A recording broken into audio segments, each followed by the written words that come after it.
Hey, everybody, we are live, and I'm going to be sending out invites right now to those who have expressed interest in joining this drop in. So here they come, and we'll see who's going to show up. Should be interesting.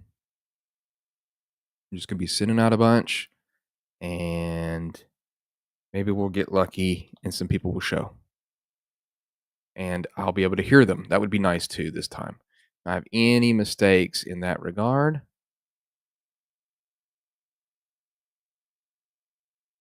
let's see what happens.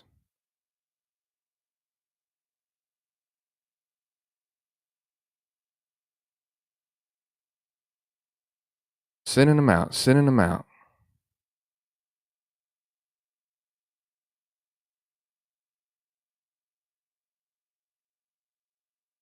Here they go. Make sure I don't miss anybody. Ooh, I'm gonna send one to Matt D'Amico. And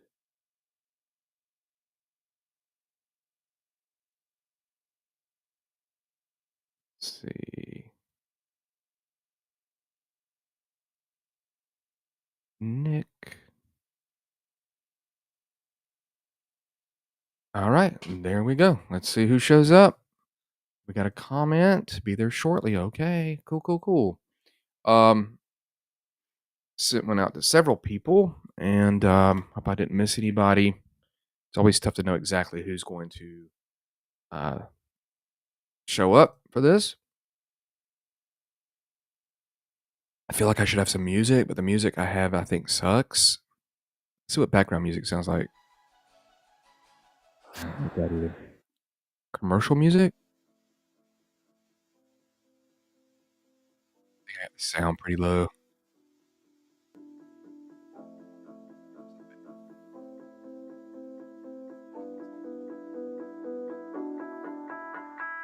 Oh, I don't like that. That's too loud. Eh, I'll take it.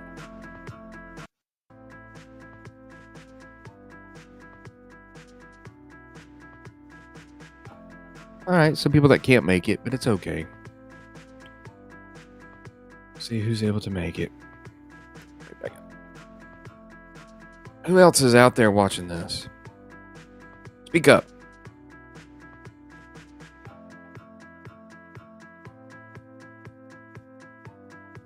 Yours with Brendan was good. He joined my class later in the week. I teach a freshman class on RPGs. Really? That's cool. Yeah. Me and him really missed me. Yeah, that was a fun. We hadn't talked to each other, since that game at Gen Con, and yeah, we had a lot of fun with it, and it was cool to be able to talk to him about a game, obviously, that I'm excited about and want to spread the noise about, and let people get involved with. So really cool to kind of pick his brain. Oh, let me send that to him too. Sorry. Do.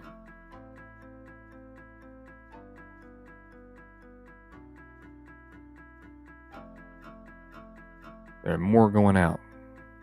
There we go. More going out.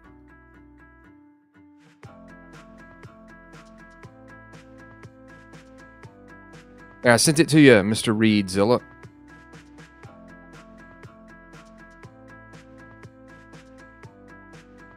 And the music's okay, I guess. When people come, I have to get gone. It is a lot better. It's amazing how just a little bit of background noise can make this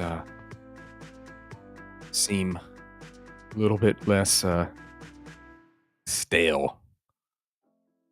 Got a lot of people at Gamehole Con. I think that's what it's called. So they are unable to make it, but they may actually show up during it. So that's cool. Oh, did I send one out to him? I gotta look and see. Good night. Sure. Too many people. More and more people have shown interest.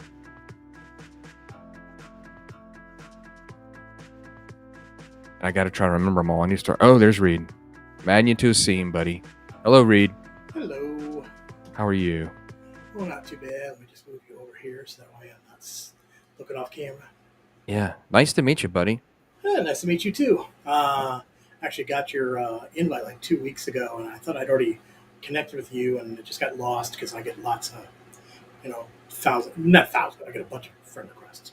So, Sure, I understand. Yeah, no, it's understandable. Then you see him in there, and you're like, I'll get to it in a second. I'll take a look at that person, and then you're like, oh, I've completely forgot about it. yeah. Um, Sorry about that. oh, you're good, buddy. It's nice to meet you. I'm just gonna be spotlighting some people's messages here and there, No worries. and we'll see who shows up. And Reid, if you can, tell people, because this will be like it's a chat, like a replay. That people will be able to watch it later. Sure. Just tell people about yourself if you don't mind, and just like what you've made, and maybe what you've got coming in the future. That's kind of, I don't know if Bert explained it to you. It's just whoever wants to show up that makes products that I know I can vouch for. I've talked to them in the industry or fans that I know, and they can come on for as long as they want and just say what their products they've made. Maybe if they've got a Kickstarter, if they've got a products in the future, if they want to talk about anything, movies, nerd stuff, and then if they need to leave, they can just leave. So like nothing to really hold them down time wise. Well, So cool. No, I appreciate that. of course, Yeah. As I put my, I think everybody can see the name tag there. yeah. Uh, my name's Reid, and I'm the guy who came up with the America product for uh, uh, DCC. Hmm. So that was originally the Crawling Under a Broken Moon, which had 18 issues, Hmm. and then did a Kickstarter for the Survival Guide and the Twisted Menagerie Manual, and since then there's been several other books for the America line that have come out. Haven't put anything out in the last couple of years because I've been very sick, Right. but uh, generally kind of more stable now. So That's great to hear, man. gives me a little bit of time, and been slowly but surely kind of building my mojo back up so that I can be productive. I mean, I'm still gaming. I've still been gaming the entire time, but trying to write's been difficult because when you've got a chronic illness, it robs you a lot of your creative juices in a sense. So, Right. No, I get it. I'm sorry about that, man. I know that they did that auction for you and stuff. and that Um, helped. I was able to move into Minnesota, and I'm a much better place. Not that my previous doctors were bad, but the doctors I have here had some new ideas and different medications that helped me to stabilize a bit more, and so now I'm a bit more functional. that's great, dude. Yeah. Yeah, I mean, I didn't know exactly what was going on, but I know that a lot of the community kind of came out for you, and I thought that was really cool. And I know I watched it, and a lot of people were very, very active in that. I was like, whoa, they're really trying to get some of these products. I'm just kind of going to spotlight you here, just so we can see I like looking at shelves, just to see Sure. what you got shelf wise, just while you're talking. Yeah, I Um, mean, I guess let's see. Yep, oh, wrong hand. I there always you go. reverse things. So they got some Savage World stuff over here, and some OCR stuff over here. All my DCC stuff's actually behind my head. Okay, cool. Yeah. You got. I always like shelves, and there's Bert with his shelves of brick. He likes to collect Oh brick. yeah, those bricks are totally 100% real too. He gets. They're like, what are they? A D4, I think, each one of them. The green screen is the Yeah. only wall in my man cave that isn't lined with shelves. Oh, So, okay. Yeah, Well, yeah. you showed off some other green screens the other day, and I thought there were a couple. I was like, ooh, that one's nice. But you were like skipping through them, and I was like, okay, well, oh, hey. yeah. You had one that was like maybe I don't know. It was I don't know if you go through them again. Um, but no, we'll see who's going to show up tonight. We've got some people that left messages that they're at Game Hole. Yeah, I like that one, Bert. That one's not bad. Very, very corporate. Oh, that's cool. I like that one actually, man. Um, and they may show up, and they may be actually at the con. You know what I mean? Because this is just a link you can go to, and if you've got, I think you can do it on your phone. I know that's what Joey was doing for that last one. And we may have some surprise people that hopefully will show. Mhm. But talking to Reid here, I've never met Reid. I know of his products, and we were talking about his medical situation there and how he's getting the engines back, and we're glad to hear that, of course. But if you can you tell people about what your game is? I mean, I do, but maybe some of the the viewers do No not. problem. I didn't want to take up. No, this is you, man. This is all you. This is your time. My a friend of mine introduced me to Dungeon Crawl Classics, and then pretty much like after our second session, he introduced me to the zines that were being produced, which at the time was Crawl Jammer and Crawl. And coming from a creative services and graphic design background, I looked at these zines and said, I could do this. Yeah. I know how to send orders to printers. I know how to lay things out. And I'd already written several things previous to this, but it was all for other people's companies. Nothing I had really produced much myself. And I had always wanted to do I loved Gamma World growing up.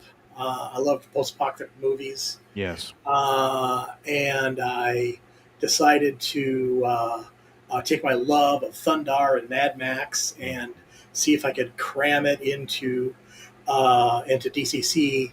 I used a lot of stuff from my 2 or 3 year Gamma World high school campaign, and just started coming up with stuff in the Crawling Under a Broken Moon zine. And after about 16 issues, I realized that I had enough going on and enough people liked it that I probably could run a successful Kickstarter. So that's when I started putting things together, so that after the 18th issue, I let people know that I was going to be making the America Survival Guide, and if we got enough money in the Kickstarter, that there'd be a monster manual and a few adventures, and amazingly, it funded pretty well. I mean, it wasn't gangbusters like nowadays, So it wasn't, I didn't get like a 6-digit funding, but it was enough to, get everything that I wanted to do, including some stretch goals, published. So yeah, it's a gonzo post-apocalypse where there's classes for playing mutants and cyborgs, but you've also got wizards and clerics, and everybody's kind of in the soup, if you will. And the setting is a homage / mockumentary of a post-apocalyptic America. And I tried to be as loving as I could with, honoring the things I was making fun of. Right. But I also wanted it to not just be funny. I wanted it to be serious. And I think I got a good mix of suspending disbelief just enough, making things funny, but also deadly, so that there's plenty to take serious, and it's decently survivally, but not so nitty gritty that you're counting beans out of a can of beans, and it's like nobody needs to figure out. Nobody needs to know how many beans are in a can of Bush's beans and how many calories in each bean to make sure you don't live. Oh God, no, that's not my game. You want to play Twilight 2000, you can go over there and do that. Ooh, I like that. I mean, I played Twilight 2000. It's not a bad game. I'm just saying I didn't want to be, literally counting beans for my own survival. And the reason why Bert is laughing is because Bert has been there. What issue did you jump on ship with me for Crawling Under a Broken Moon, Bert? I think it was pretty early on, like issue 3 or 4, I believe. Yeah, it's pretty early. Yeah. So Bert's been editing and telling me what a horrible writer I am since then. As he drinks moonshine, straight moonshine is what he was drinking. Notice he is not discounting, any of what I just said. So. Yeah, definitely. Post-apocalyptic stuff you're talking about, right? So yes. Sorry if I wasn't clear, but it's post-apocalypse. People, some of the questions people ask me are like, well, how far from the apocalypse is it? Is it was it 10 years ago, 50 years ago, several thousand years? And I tell people, well, that's the fun thing about America, is because depending on where you are in the physical landmass will determine how far in the past the apocalypse happened, because it broke time as well as space. One of my favorites that I did is I replaced an entire state with a theme park from another Earth dimension. Sounds great. So there are things that didn't belong to this original dimension. That's why you've got advanced civilization pieces, parts, and robots and all that stuff showing up in an America that doesn't have that now, because it wasn't another. And everything's just kind of layering on and breaking and all that kind of stuff, and that helps game masters to be able to go, well, in this area, you've got people who are still living, barely, that remember the good times, and then there are other ones where they can't even remember that there was a good time. Like they don't believe that they think it's a myth, Right. But they also know that there's also this big glowing dome that takes up the space of an entire state that's full of dinosaurs. So. Gotcha. We got somebody else jumping in here. This is Jeff Mejia. So here's Jeff Hey guys. with Dicey Tales. Reid, I don't know if you know Jeff. I don't think we've met. Okay. Well, this is what's so great about this. This allows. That's why I wanted to do it. It's been really fun. Is that we've got creators that are now able to kind of meet each other, even if they've not heard of each other. They'll get introduced to their products just like everybody else does, and maybe they're an artist. Like we had Joey Dosel on here, and who worked on Matt D'Amico's like Port Mirror, and he's done a whole bunch of other stuff for Traveler. And so then it was like, hey, he does art, and this guy's got this product. So right. Jeff Mejia's got a great pulp game called Dicey Tales. I did a video on it. It uses the Barbarians of Lemuria system, and he's a great writer. I mean, when I was reading, I was like, man, this is really well thought out, and just the way that the way he writes, the way he gives it to you. And so he's our pulp experts. That's what we've got. We've got Bert down below with the inside news of history of role playing and the industry, and then we've got Jeff with his pulp knowledge and his wall of comics, which of course I look at, and that's what's cool about it. And like if somebody, if like Reid, if you need to jump out, like you say your stuff, and like people get to hear about it, because it was so much. And I know I've said this a couple times when doing these, but they're still kind of new. Is where I was set up, and I set up interviews with people, but like it's so kind of structured, and then. This way, people, if somebody's doing something, they see it's live, and they say, "Hey, I know Brandon, and here's a message. I'd like to join." And then y'all don't know who's going to show up because there could be some surprise people. So, Jeff, meet Reid, Jeff. There you go. Hello. How you doing, Jeff? What's going on? Not too much. Just wife sent me to Popeye, so I had to go take care of that, and then. That's good. Like, they started.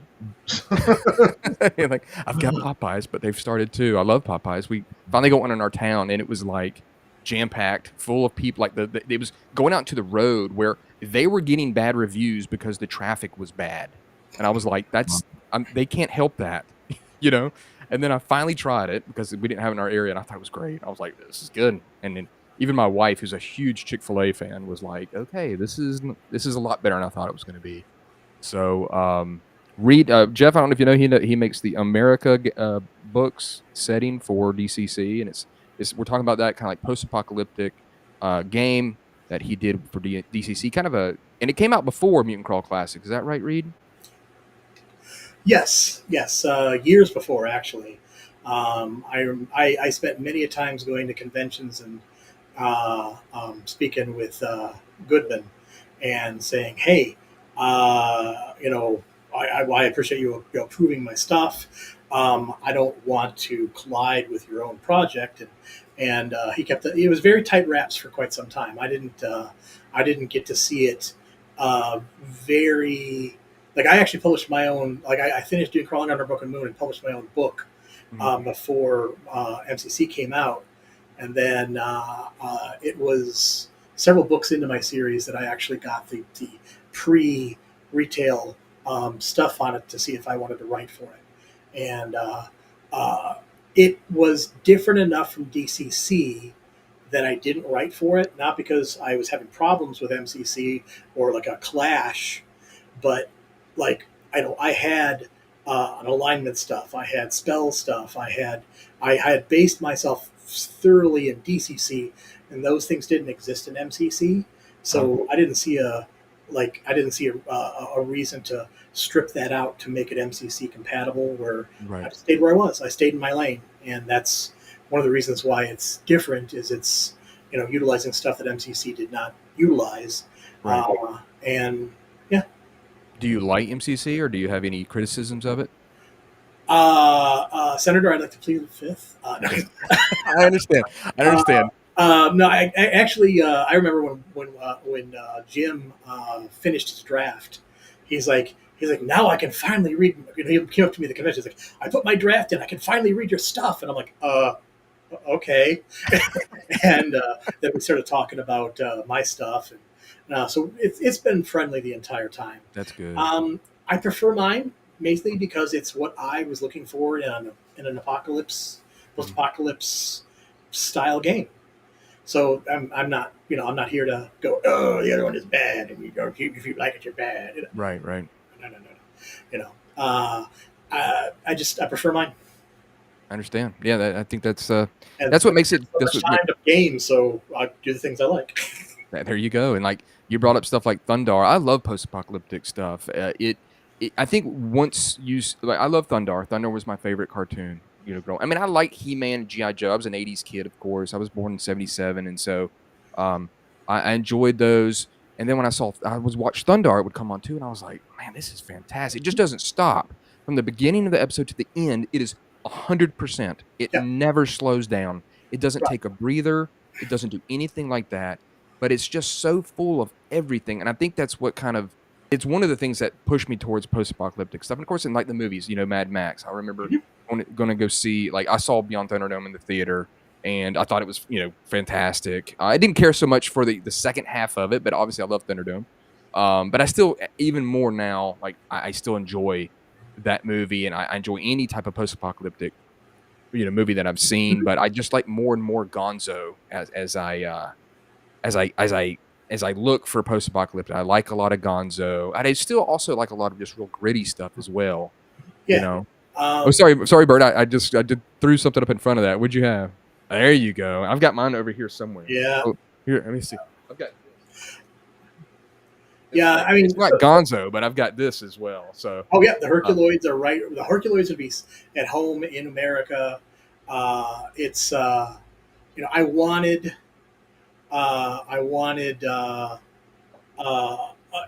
when I tried to write stuff early on, I'm like, if Thundar just happened to show up, would it make sense? Right. If Mad Max showed up, would it make sense when I was trying to write stuff for the zine? And eventually it moved away from having to worry about if those guys showed up, would it make sense, because it took on a life of its own. But I wanted it to be that way. Here, let me. The camera simply is not capable. You could get some. You could get some work soon in December. Yeah, I know.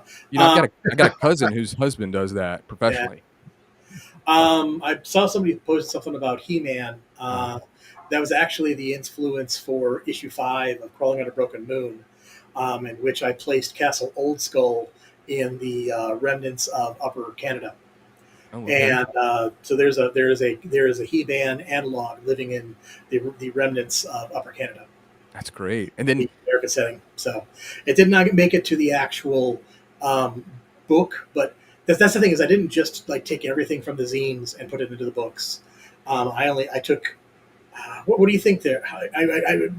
Bert and I have discussed this. What percentage of Crawling Under a Broken Moon actually made it to the America property stuff? A bit more than half, but when you also release the compiled editions of all the zines, that kind of covers the rest of it too. Yeah, but not done up with the full rule set from like Crawling Under a Broken Moon. Yeah. No, I did a compilation. It doesn't have the new rules that I came up with for America, but so they're still all available. So it's not like these things where I'm talking about a zine that you cannot get. The compilation is available now as a 500-page door knocker. Omnibus like thing. Yeah. That people go, well, do I have to? What's the point of me buying this 500-page book if you've already put stuff out? And I'm like, well, because I only pulled like half of it out. Wow. That's huge. That's a lot of work you did. I remember when them coming out, and they were really a big deal. I think that was one thing that's interesting about the early kind of years of DCC. It was really fueled by those zines. I mean, it really was. I mean, you had Black Powder, Black Magic, you had yours, You had I don't know, I'm drawing a blank here, but I mean, and people were trying to grab them as many as they could. You know, it was like you got to go get this one and that one. Yeah, And I it's think just that something special about getting a physical mailing to you. You right, know, yeah, definitely. those were the days. Jeff, did you like He-Man and stuff like that? Um, I'm more of the Herculoids, Johnny Quest era Yeah, myself. He-Man, um, the Thundar, all of that. I watched it, but I was already going into the teen years, so I not as consistently sure. Sure. I as I definitely think watched. age deals with it too. You know what I mean? Like when you hit those with certain ages, if you were the right, time for it, it's just like I think I said this on one of the other drop-ins where I was like, I wish I was a little bit older so I can enjoy a little bit more of the 70s stuff, and of course they would, I mean, obviously, Thundar the way it was, and some like Herculoids is older, and it was like I kind of wish I was just maybe about 5 years older, just to enjoy those, more of the 70s. And of course, and again, we talked about it, that's why now I just kind of search back for the 70s things. I'm just like, give me anything 70s. But I was definitely Transformers, G.I. Joe, He-Man. 5 years more, and you could have caught the Croft Super Hour. Yeah. Yeah. You'll have to tell me what that is. I have no clue. No, you'll have to look that one up. Okay. What is it? Siggy and the Sea Monsters? Oh no, well, Yeah. Sigmund. Yeah. Sigmund and the Sea Monsters and Witchy Poo and all of that. HR Puff and stuff. Oh, I know that. I do know that. Oh yeah. But no, it's just neat. And I love, like I said, we talk about like post-apocalyptic stuff. I try to tell people a lot about, especially role playing, how great it is, because I think that fantasy is great, but there's just something about a mixture of like things that you see them in a different way. They are things that you take for granted today. They become a luxury in a game like that. But then you also you're not, you have no clue what to expect in post-apocalyptic games, especially if it's a little bit gonzo, and that's where I like it. D&D, it's kind of like, okay, Umber Hulk, okay, Ogre, and you can make your own creatures. I've got an example if you'd like. Sure. My favorite monster from the Twisted Menagerie manual that I came up with was the cake horror. And you're like, ha ha, cake horror, ha ha ha. All right, so it gets even worse. See, it looks like a cross between a tiger and a snack cake. Okay. Now you're going with this going, okay, that sounds really stupid and it looks silly. See, that's the whole point. Is it's supposed to look kind of humorous, and it's supposed to be like, ha, it's a really bad joke, blah, blah, blah. Well, it's going to attack viciously and it's not going to defend itself. It's going to let you attack. And every time you stab into it, cream filling just sprays out of it like an anime character's blood, right? Everybody gets, every time you attack it, you get sprayed with this stuff. And then when it looks like it's almost dead, it's going to back off and get very defensive, because it knows very well that everything that its cream filling touches is going to be very delicious. Oh, wow. Including to everyone around it and the person it's on. And people have to start making saving throws to not eat. And it also regenerates, which it well knows. So while it's being defensive and regenerating, people's saving throws start to fail, and the party starts devouring itself. And then when they're all dead, it goes in and finishes them off for dinner. And that is not funny. It's a TPKer is what that is. Yeah. And I call it a cake horror. You don't know what to expect. You think, oh, it's a snack cake monster. Ah, ha, ha, ha. Very funny. And then your party just all died because it's delicious. And you probably killed yourself because you ate your own, you're like, oh, I'm delicious. No. Wow. I don't know how you came up with that, but I mean, that's what's so great about it, is that you can kind of just unleash your imagination like the wildest things. Let's see here. I have to send out another invite here. Y'all chat amongst yourself for just a second. I'll let Bert take it. Bert's going to take it. There you go. Well, I was going to say, like post-apocalyptic is a lot of early genre fantasy wasn't fantasy. It was post-apocalyptic. The Shannara series, nice venerable fantasy series, post-apocalyptic. That actually happened after a modern world collapsed. More recently, Wheel of Time is a post-apocalyptic fantasy. So there's a lot of this through early sci-fi, the blending of technology, post-apocalyptic, and fantasy together. Yeah. Yeah. So it's well grounded in the tradition of the literature that formed our RPGs. That's interesting. Yeah, I dig it, man. I dig it a lot, and I just I don't know. It's like a thing where these things are not being made again. You know what I mean? They're not made. They're not made again today. Well, what the hell's going on? Like Jeff likes a lot of pulp stuff, and like there's no pulp stuff that's being made. Am I wrong? Yeah, There's a lot of there's a lot. Like movies, cartoons. You know what I mean? Like Amazon just redid the Phantom 20, whatever it is, a modern version of the Phantom. It was just redone. The new Batman cartoon is also very pulp. Yeah. Yeah, there's a lot out there, man. It's Spider-Man Noir. yeah, they just did. If you like detective, they just did Marlowe on one of the other streaming services too. So it's out there. It's out there to be found. it makes me. Pulp is something that gets rediscovered. Mm-hmm. Jeff, did you like the Shadow movie with Alec Baldwin? Oh, secretly loved it. Yes. Yeah. Okay, well, see, there's a good example right there. So, like, that's a movie. I think this is the thing. We criticize movies. Like, back then, it got criticized. People criticized that. But then once people stopped making that, it was like, well, shit, I didn't think you were going to take it away. And y'all are not going to make those anymore. So, like, then you have to kind of go back and go, that was good. Why didn't they make more? You know, and it's kind of like in the moment reaction that then it culminates. It pretty much becomes something where it's no longer being made. You know, and it's like, oh shoot, you know, they could have made more. I'd like more, like the Phantom movie, right? Same thing. Yeah. And it was like they made the Shadow, and I guess of course you've got Dick Tracy, which of course I guess was a big stinker. But like it just stinks. And there was something else the other day I saw.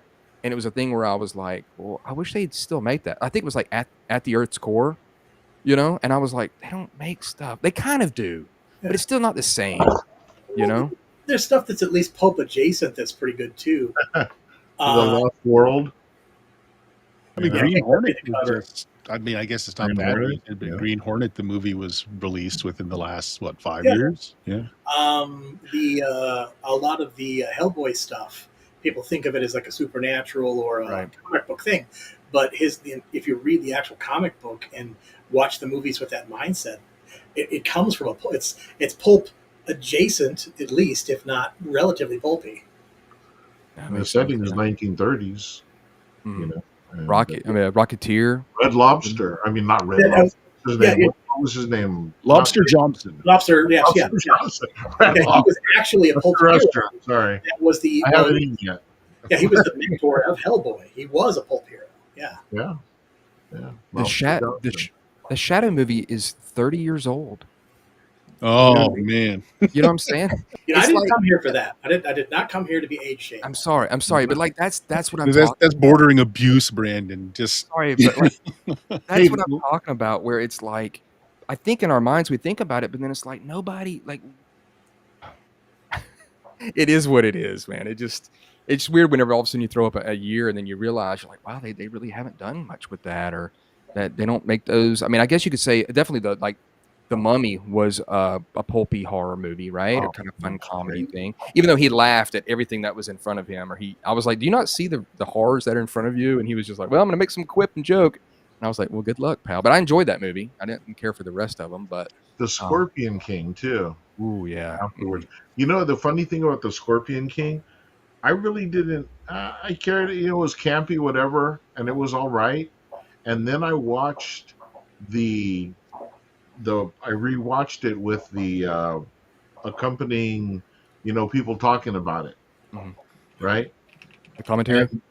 And they talked so much about how the set designers struggled and tried to get the most out of it, and it really impressed me that they were so all the way down to the fabric stitching on the hems of the uniforms.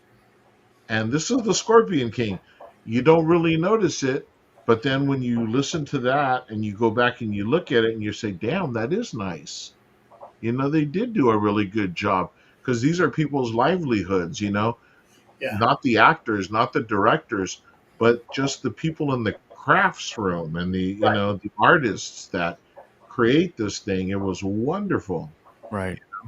but Yeah. it gave you a new It gave me a new appreciation for it. That's kind of I'll like give you something that'll blow your mind as far as feeling old. So, I work part time at an antique store, which is mostly just for fun to get me out of the house.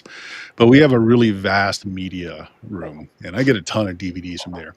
But VHS format. Do you realize that Harry Potter, the Goblet of Fire, was released on VHS? That's how old that is. wow.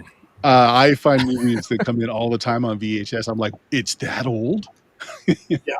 Yeah, it's crazy. Well, I mean, I think it has to do a lot with the 2000s and the fact that we feel like the 2000s in like 2025 it's like sandwiched. You know what I'm saying? Like it didn't change. There was a really good video about how things didn't really change, and it has to do a lot with the internet and the fact that because we got to see everything, we just kind of went with everything, and we didn't let fads kind of happen and kind of mold and change us. I can't remember exactly what the video was called, but it was really really good, and it made you kind of think. You know, it's like, dang, you know, I think about like the Ray Harryhausen movies, you know, and you know, there's like periods, especially in my life, of like these things that happened, and even movies that I thought were bad. And then I look back, like I watched Judge Dredd, the one with Sylvester Stallone. I watched it recently, and I was like, this wasn't bad. This was not that bad, and I thought it was a better representation of what is it, Metro One? Is that what it's called? Mhm. Yeah, I was like, that looks more. I mean, I like the Carl Urban one, but it's just interesting how, we were talking about stuff that you do with food, and you get slapped down. It's like what happened to Tron. You know, and like Tron, this third movie bombed, and probably won't get another Tron. But they said that about the second one, that it didn't do well, and that's why it took 15 years. So I don't know. It's just like some of the stuff we watched, we didn't have appreciation maybe for, or like the critics did and people didn't. Especially, I feel, once they no longer made it. You know what I mean? And it was like, well, shit, I didn't want you to take it away from me, you know, but they're going to go where money is, you know? So, and that's where we are to here today. Yeah. But time will go by. Time will go by, and then they'll revisit it. Maybe not in our lifetime, or maybe 20 years from now when we're in our 80s and 90s, they'll revisit it. Yeah. So, But maybe you just need a whole nother generation to kind of be reintroduced to that. I mean, you know, it's same with music. Like I literally saw a thing on Facebook where someone said, I just bought my first Nine Inch Nails album, and it was the album soundtrack to Tron Ares. And it was like, well, okay. You know what I mean? Like, I think there's always this hiccup when it's like the new people are trying to do what we do. And you gotta have to, after once in a while, you have to just say, well, yeah, come on. I don't expect you to have my lineage of music or movies or TV shows. So if you're interested in it, I think anymore, anybody's interested in something, and you'd be like really promote them, be like, yeah, good job. Yeah, you want to do this, you want to do that, you want to look at that or watch this movie. Because I think it's very difficult nowadays, you know, to get people to kind of to look, because the way that they do entertainment now is just so much different. The way they consume entertainment, and so it's like if I showed somebody, see, this is the thing, if I showed somebody The Exorcist, they would right now today they would think it was the slowest freaking movie they've ever seen. No one would ever film a movie the way that The Exorcist is filmed today. Not even like Robert Eggers, who I feel is still trying to like grasp some old thing of Hollywood. It's way not way that people make movies nowadays. Right. And so they just wouldn't have that same type of reference. The original Halloween has that same problem of its pacing, and how pacing is Right. completely different because society is different. It moves faster. Everybody needs the information now. The too long didn't read, kind of concept. Right. I'm not saying that makes, I'm not saying that young people have attention span problems. That's not where I'm going with. But just society as a whole doesn't want to take the time that it took to build some of those old suspension and terrors that were commonplace back then. Right. Halloween, the fog, those are those are staples. I watch them once a year during October because it's fun, but it's very, very different from any sort of pacing that people would even put up with now, let alone enjoy. The Right. thing, yeah. But it's kind of like a double-edged sword. I wanted to bring up that it's a double-edged sword. You're saying that it's difficult to try and get people of the younger generations to want to consume that media, but unlike when we were growing up, the amount of media that's almost immediately accessible is tremendous. So it's not that they don't have access to the media that we're talking about. It's just they don't think to look for it, and maybe they just need somebody to sit down with them and help them appreciate why in the world are we watching this girl walk 3 blocks through a town, slowly being chased by the slowest killer on the face of the planet. And because this is how, this was the pace at which life was back then. This is this. If you don't have somebody kind of explain it, then you can't appreciate it. But they could still, for a couple bucks, they could go watch it. When we would have to try and figure out what channel was it on, and have to plan our time to watch it. Yeah, We were lucky enough to go down to the local video store and hope that it was actually not being rented out by somebody else, and we could rent. So the accessibility is there. So there's that part of the sword is there, where they have a lot more to look at. But you're right, the way that the media is consumed. They have to kind of be steered towards some of the older stuff that is the basis of the things that they actually want to watch now. It is happening, though. I mean, I can tell you this from working in a store that has ancient media in it. There are so many of the generation now that are going into their teens that are coming and buying VHS. They're coming and buying laser discs. They want the old technology. They want something that is slower and more mindful versus touch button and instant. Right. LPs are flying off the shelf to this generation as well, because they want to have the tactile sensation of putting the album down, sitting and listening to it, and not working in the gym or doing some other task while you're listening. It's an experience instead of something just to fill space. And so I feel like the youngest generation coming up now that are teens now understand this, and it's becoming a thing culturally where they're going back to it. Yeah. Definitely. So, hold on just one second. Let's introduce our people we got here. We got the Greyhawk Grognard is with us. If you would like to introduce yourself. hey everybody, Greyhawk Grognard, game publisher. I'm coming into this kind of blind, so I don't know what kind of intro you need. You're talking about 80 slashers movies, so I don't know where I am. You've probably got some reference to some of that stuff, though. We've got facial hair except for Jeff. Oh, he's got a little bit, right? Yeah, I shave. Definitely. And, got to shave. And you're a big Greyhawk fan. I've mentioned you on this before with Joey Dosel, and because I'm hoping he's going to be on. He's going to be in a tuxedo if he's able to show up. He's at some big swanky shindig right now. But I want to be in a swanky shindig. Yeah, I know. That would be fantastic. But tell him your real name if you don't mind. My name is Joe Bloch. I write Adventures Dark and Deep, Castle Mad Archmage, a bunch of other stuff, a bunch of old school RPG stuff based on first edition. I write 5th edition stuff.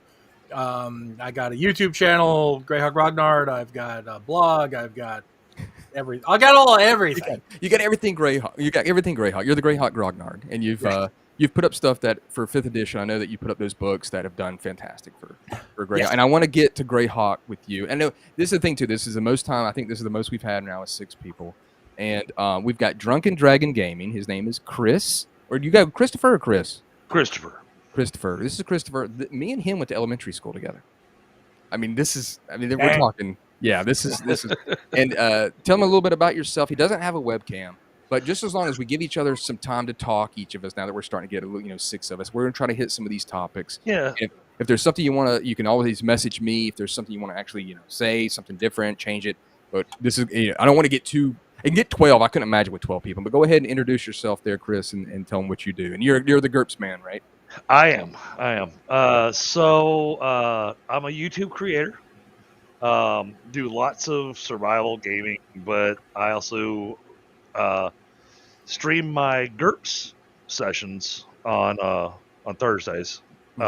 Is it just me, or can I not hear him? I can't hear him either. I can hear him. Oh, that's weird. Yeah, I can hear. you can hear me? No sound from me. I can hear him. Yeah, that's weird. Yeah, I've never had that before. Apparently, I'm not cool enough. Bert, can you hear him? Yeah, I can hear him.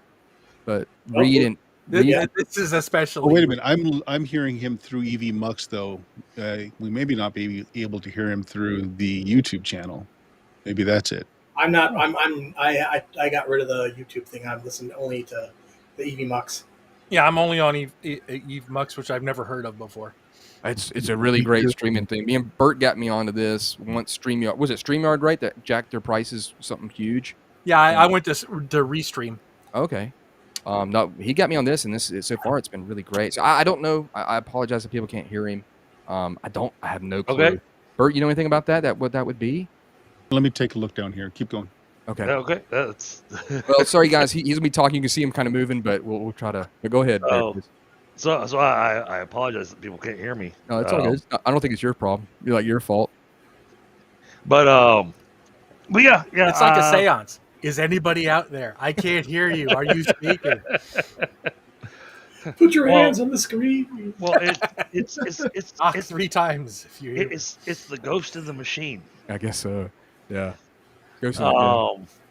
But I'm a huge anime fan. Follower of 3. And part of the reason I started speaking is because Bert brought up the younger generation, and I have a 13-year-old. Okay. And she is all about going outside. That's good. Non-electronics. That's great. His kid likes to go outside, non-electronics, which is very rare. And she started her own D&D club at the library. Wow, that's fantastic. She started her own D&D club in the library. I'll translate in English. She started her own. That's great, man. Yeah, that's great. So I'm excited for her. I mean, now granted, they're doing the kind of gaming that, 13-year-olds do. Right. Yeah. She comes to me telling me about these amazing characters and these amazing ideas they have. And unfortunately, because I've been playing role-playing games since the 80s, I hear her character ideas, and I'm going, I would never allow that in my game. He wouldn't allow his daughter's character ideas in his game. So I don't know if maybe you guys can hear if y'all flip over to the YouTube thing, because you said what's the YouTube channel called? It's RPG Overviews.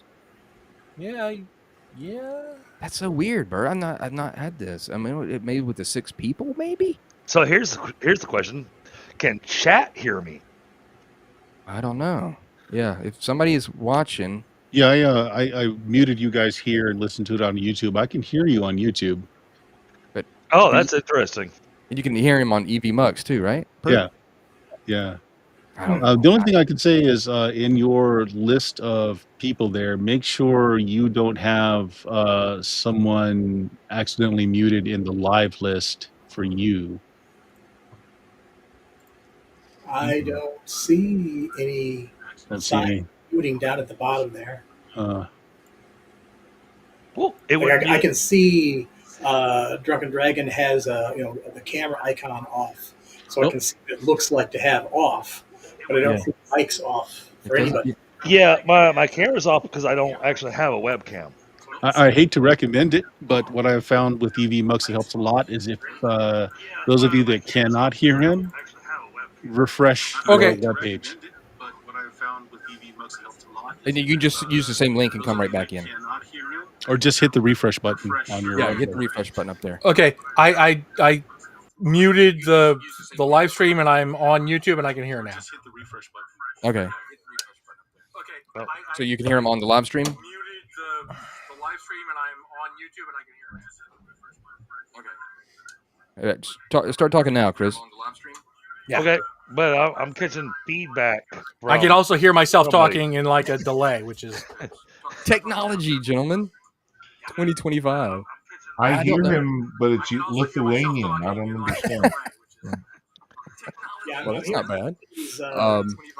Maybe it has to do with not having a webcam, Bert. You think that might be it? No? No, I mean, Drunken Dragon, could you talk again, please?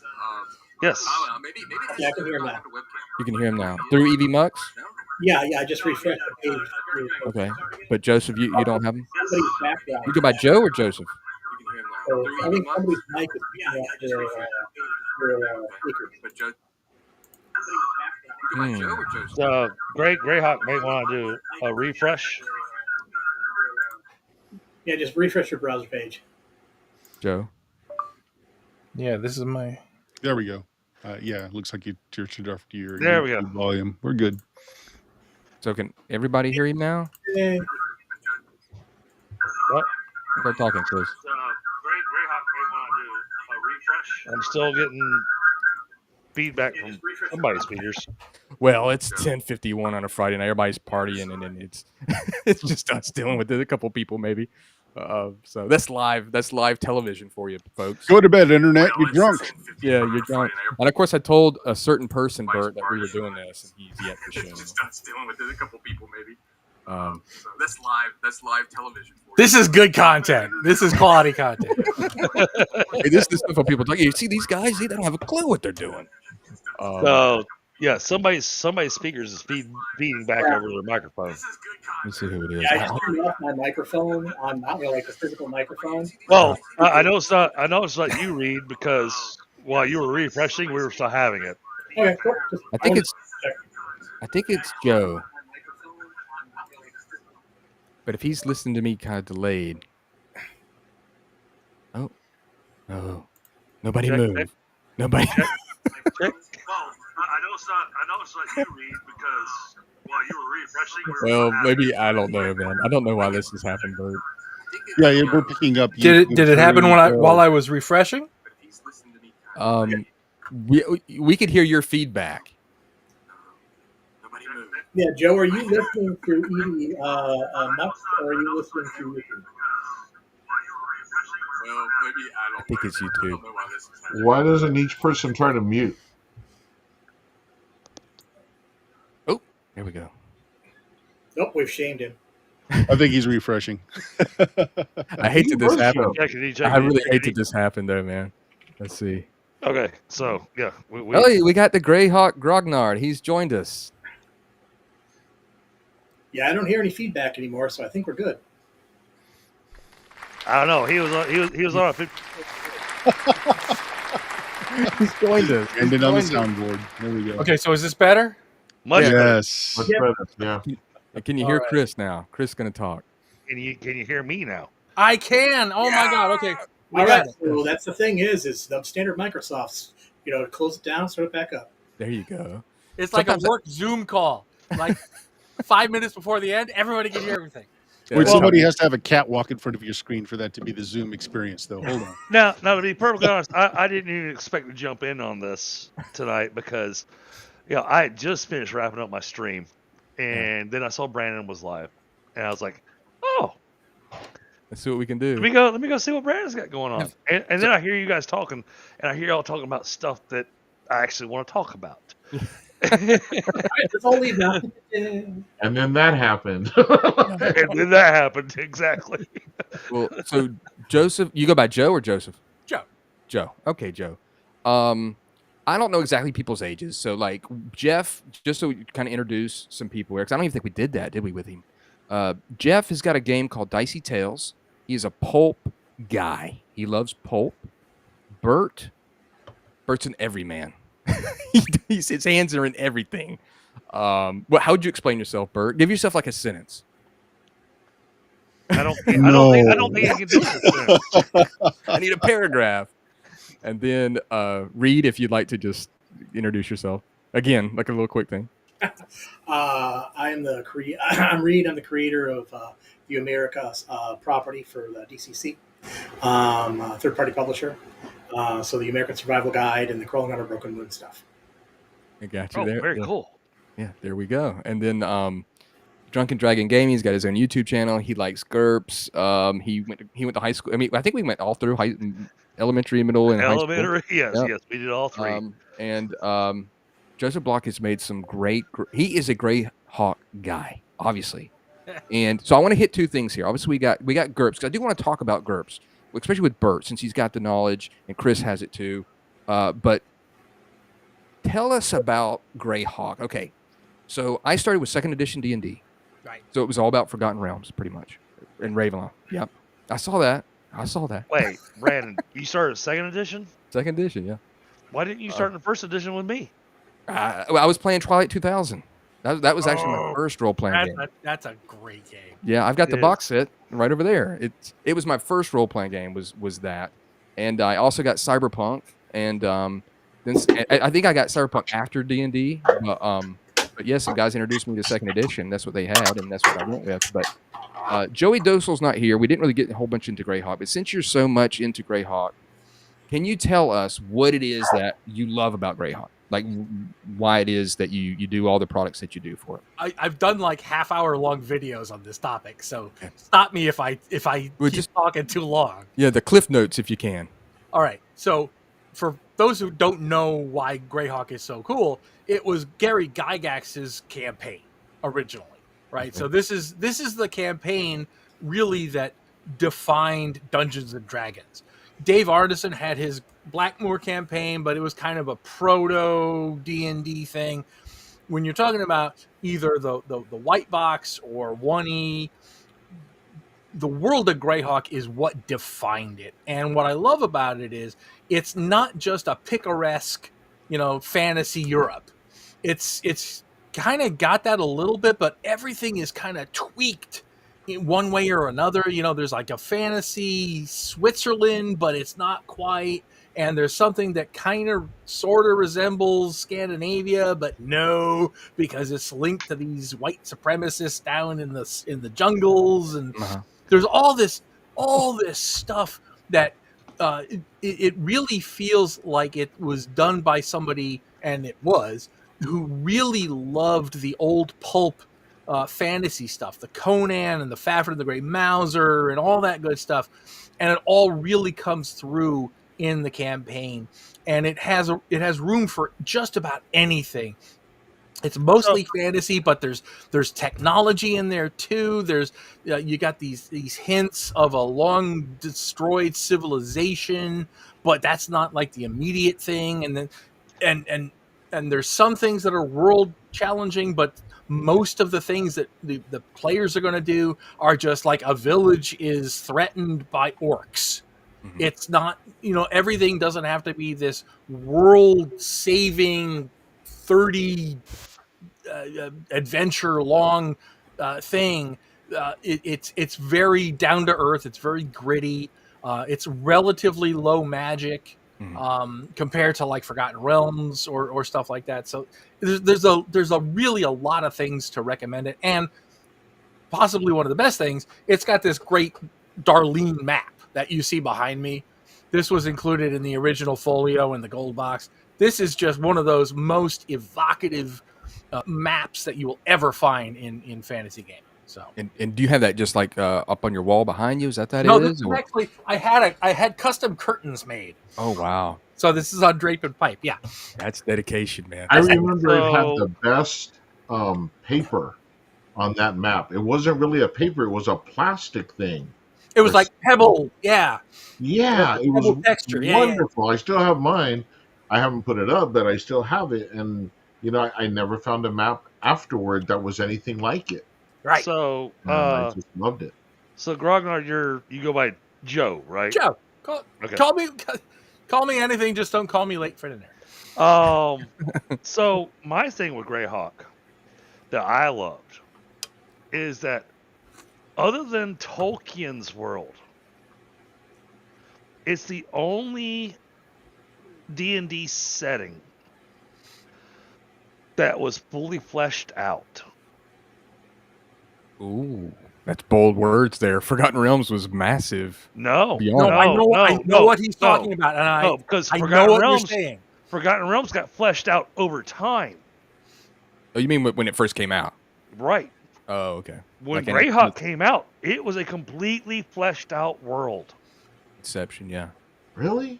But I know what you mean. It is, but not in the fire hose of detail that you get in Forgotten Realms. Yeah, I would disagree with that hard, because the folio edition, what I loved about that was it gave you breathing room. Right. You could put in your own plots. You could put in your own histories, because what they gave you as a timeline left a lot of room to work with. Right. That's my favorite version, fully. But I think I know what Drunken Dragon Gaming is getting at, is that like that first folio and the gold box. There's tons of details in there, but they're little tiny details, and they're very evocative, right? It's like one sentence in like a whole kingdom. The description will be a paragraph, and there'll be one sentence in there that kind of sparks your imagination. You take off, and in the gold box you have like these are the trees that are in the world of Greyhawk, and this is what the Flan people wear. This is the type of clothing that they wear. Right. And but it all takes up like a paragraph or a couple of sentences. It's a combination of it is really well detailed. It was not. I was like, it was not the word salad, right? That Tolkien was. It's evocative. You read like a couple of words, and you as a DM can just take off and run with it. It's almost Hemingway-esque in its brevity. And that's what distinguishes it from like Forgotten Realms, where, it's fully developed, but it's fully developed because you know how many copper pieces every innkeeper has in his belt pouch across the entire continent. Jeez. That's their idea of fully fleshed out. In the world of Greyhawk, fully fleshed out means you have a broad view of the world, and you have tantalizing details, and the DM is encouraged to take those details and just go with it. Exactly. Yeah, but for me, I don't know, and I'm probably on my own on this, but as I used to flip through it, the original, the first one that came out, I had that. Oh yeah. I mean, and it was great if I wanted to know how many Lancers Keoland had, or if I wanted to know, how many archers Radic had, but it didn't tell me much else. And it was frustrating. For me, it really didn't open up until I read the Gord book. See, I like the old Greyhawk information that we had, because it gave us information about cities and about what their standing army was. And that's a function of the fact. Which gave you an idea of the population. It also gave you an idea of the political climate of each of those areas. and Jeff, you're not wrong about the army thing, but that's a function of the fact that this came out of a wargaming. Yeah, I mean, later on I realized that, but when you talk to 17-year-old Jeff, I'm like, well, what can I do with this? I'm trying to find, more detail of what I needed to play that night. I want to set it in Radic. Well, what kind of monsters are in Radic? And and then I had to do more legwork than I thought I would have to have done. But that's the point. Yeah. The point is, you're supposed to do the legwork because you're the DM and you're supposed to make it your own. Right. I see. I wasn't used to it. I get it. I know. I see we've had the Catman join us. We got David Beatty's here. Bert, have you ever met David Beatty? Have you ever met him? You ever faced him? Never, but I know his cat. Reid, have you ever met David Beatty? Yes. Have you ever been hugged by David Beatty? Yes, I have. And so, how long did it take to get all the cat hair off yourself after the hug? That's painful. I don't know. I'm pretty sure there was some sleeping and possibly some medication involved. Well, I can see there's still some in his beard. Yeah. So can you guys hear me? Okay. Yeah. Go ahead. Yeah. Oh, okay. Now I was just gonna say, cat hair is what they call lonely people glitter. Oh, that makes sense. We lost Joseph. We lost Joe. Nope, scared him away. Maybe couldn't hear him. Maybe couldn't hear him again. I don't know. So, here's come back in. Every time somebody joins, I have to refresh so I can hear them. Okay. Well, I'm gonna introduce David Beatty. This is my buddy, and I can't remember if you were with Jeff Mejia before. I can't remember. We've had so many now of these that I can't remember who's been. No. So this is Jeff Mejia. He made Dicey Tales. He's a pulp guy, and yeah, he's we've got like connoisseurs of stuff. We've got the Greyhawk grognards. That's what we were talking about was Greyhawk, and this is David Baity, who made Carnival of the Damned and Weird Frontiers. So I for love DCC. Carnival. I love Carnival of the Damned. I didn't really write Weird Frontiers. Brandon did. He just let me put my name on it. That's true. That's right, Bert? Bert can vouch for that. Yeah, Bert wrote the other half. So and then yeah. Well, you wrote it, and then Bert rewrote it for you. I thought that was that maybe. Yeah, I think he does that for a lot of people in the industry. I have no idea what you're talking about. You did it for me. I'm gonna hit a button and see what happens. No, do we like that or do we like this? What do we like? I like the other one. I think you should do it rapidly or several times to see what's going on. Do we like this one? There we go. See how it goes. There. Looks nice. So you gotta get a webcam, Chris. Yeah. I mean, I'm sitting here going, I need to be sitting here just going, you got mail. Joe Bloch is he's made a lot of products for Greyhawk. That's what we were talking about. You made 5th edition products, if I'm not mistaken. Didn't they open that up? Is that what they did? They kind of opened that up, or am I wrong? Yeah, they put it. They opened it up on DM's Guild, so I was able to write 5th edition Greyhawk stuff using the name Greyhawk. I've got a ton of 1st edition Greyhawk stuff on my website, greyhawkgrognard.com, which I publish under the fan content license. So you know it's okay to use it as long as it's free. Mm-hmm. And then I've got a bunch of stuff that I sell on the Greyheim Adventures, which is not at all the same as Greyhawk, which I sell on drive-thru. That's just cool. Just a quick thought, Brandon. Can you throw his link up in chat? Well, and that's what I'm gonna do, just so everybody knows. Any time that I have these, so like Reid, I'm gonna go get your links, and they'll be in the description. Same thing with like Dicey Tales and Joe, your stuff as well. Like let people know, because that just so people understand. Like Joe, for you, because I knew I threw this on you quick, and I'm glad that you showed up. Thank you so much. Hey, I mean, I saw it. I was like, sure, I'm done. I'm done having dinner with my wife. Why not? Yeah, and if all of a sudden some TV show comes on, and you're like, I want to go watch this. See you guys later. I'm out of here. But if you show up, you can talk about what it is you've done, what you've got coming up, and then we talk about a whole bunch of nerd stuff. I think we're pretty good at doing that. And going into the wee hours of the night. And then, like I said, you stay for as long. That's why I call it drop in. You just drop in, drop out, whatever you want to do. But I'll have links for everything here. I'm so thankful, of course, for you guys for showing up. And this is, I said, David Baity's here now, and Cat's in hand. And he's got products that are coming. That's the thing, too, is that it's kind of like networking. I wanted to do like a live kind of creator networking thing. So now you've met people, because I think a lot of us we might follow each other on Facebook, but like it's like we don't talk. We like their posts and it's fun, but like now it's like, hey, and then maybe there's something that you're working on that this guy could help with, and vice versa, and knowledge about this. Reid, did you ever do Greyhawk? Were you a Greyhawk man, or what were you? I definitely was an early adopter of D&D. First I was into Greyhawk, then I was into Forgotten Realms, and that's when I realized finally, after like thousands of headaches, that I'm an improv game master, and that I got rid of all of my setting books and all of my modules, and I just made stuff up on my own, and I was so much happier. So that's why I stayed completely out of this conversation. You're like, I'm the same way. When I run a game, I'm exactly the same way. I'm completely improving everything I do. I just happen to know Greyhawk, and there's a lot less to know. Right. I didn't want to step on your fun. No. Step away.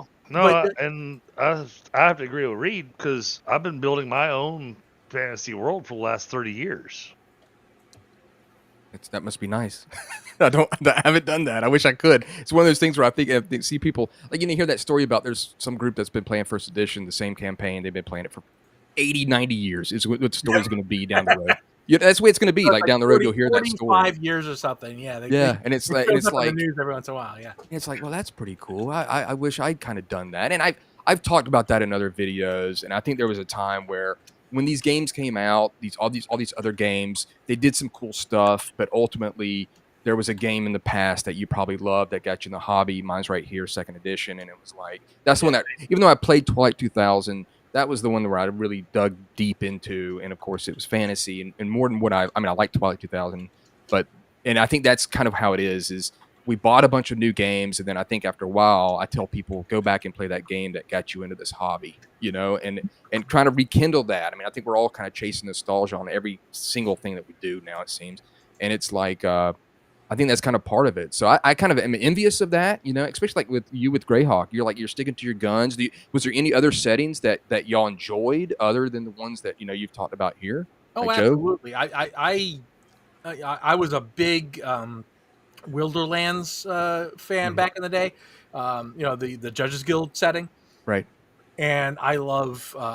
We had a great Dark Sun campaign when I was in the Air Force. I've played in Forgotten Realms. I've done, I've played in a bunch of stuff. But I keep coming back to Greyhawk. I'm kind of one of those forever DMs, and when I do, it's Greyhawk.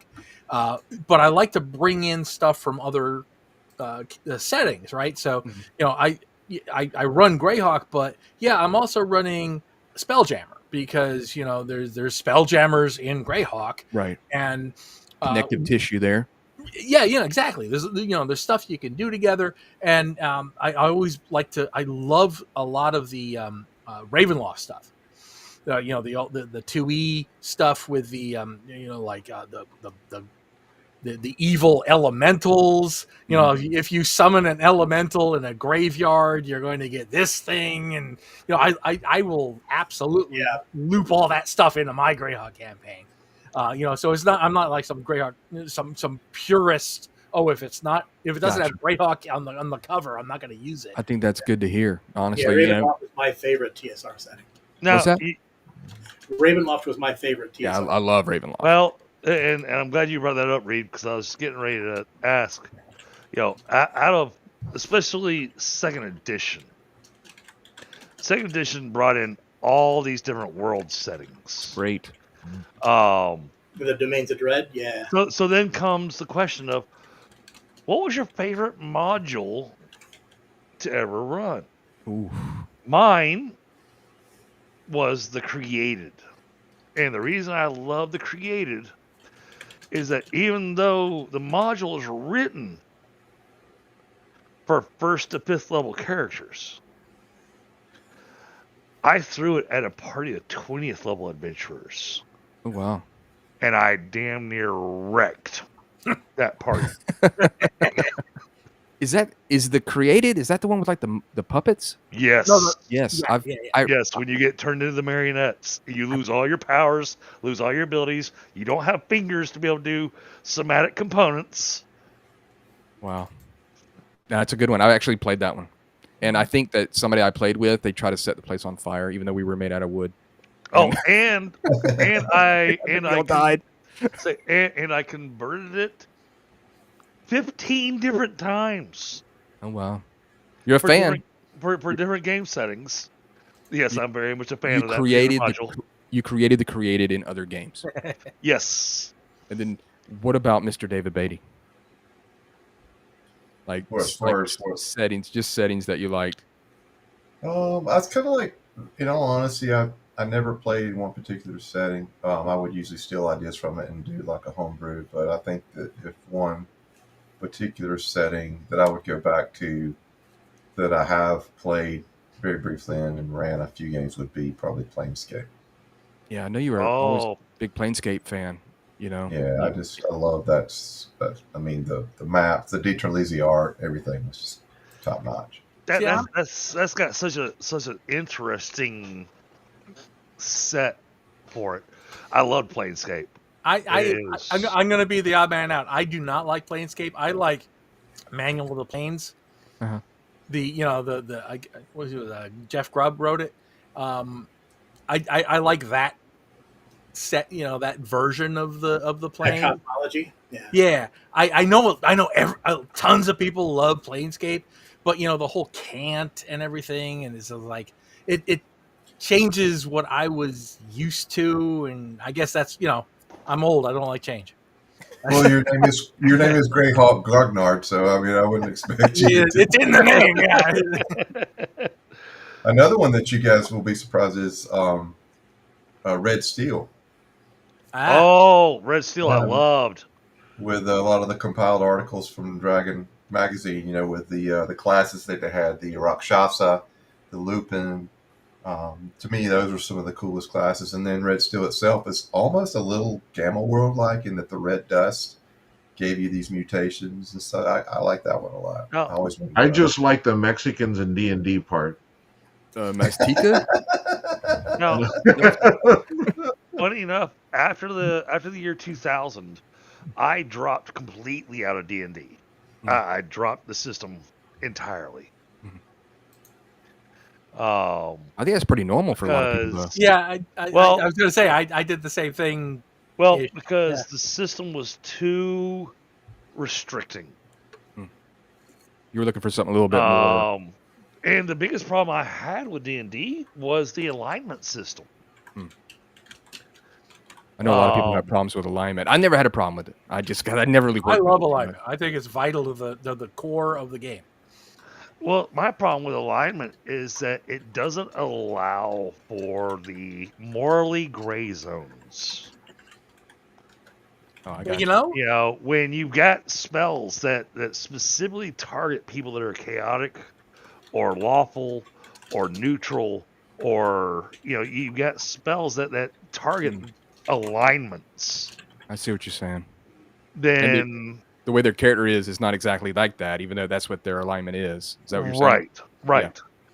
Yeah, I feel you. And so that's what drug me into GURPS. Right. And Bert's played some GURPS. Has anybody else played GURPS? Oh yeah. I never played GURPS, but I had a zillion of the GURPS source books. Yeah, me too. Because those are the best effing source books. They are. They're textbooks. Any subject. Yeah, they're like textbooks. They're like exactly. you get out of school. You don't need to play the game. You just need that book, and you can use it in anything. Any game. Yeah, Cliffhangers, Conan.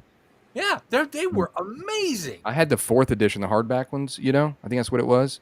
And I was blown away by them. The colored art inside, the glossy pages. I thought they were really high quality. I felt like I had like the Encyclopedia Britannica of role-playing knowledge. You know what I mean? I was like, I could do anything, but everything. It seemed to always be a thing where it was like, it was intimidating to people to show them that and to see all the options, but you had to just, if you're running that game, you've got to say, here is a huge meat cleaver, and we are just cutting massive things out of this. You've got to, just go through it and discard and use what you need. You know what I mean? Right now, I'm trying to help a brand new player build a character. Oof. And they have played a grand total of 4 game sessions of D&D. Mm-hmm. Oh wow! And what in version their that matters. Oh no! In their 4 versions of in their 4 sessions of D&D, they've already gone through 2 DMs, and they've had to rebuild their character twice. But what version of D&D? 5th. That's the problem. I can't just. Hey, it could have been worse. I could have said 4th. Yes. So speaks the God mode. So now he's sitting here getting to sit down and build his character in our GURPS campaign. Oh yeah, GURPS Light. There goes Bert. I knew he was getting something. He's a props man. This is the best introduction to GURPS ever, and this is why I like 3rd edition. It absolutely is, and I agree with you 100%, Bert. I am a huge fan of GURPS because I can build my character with whatever personality I want them to have, and alignment has no say in it. Right. You got away from that problem with D&D. And then I think their Supers books was amazing. That was the one that really got me. Oh, yeah.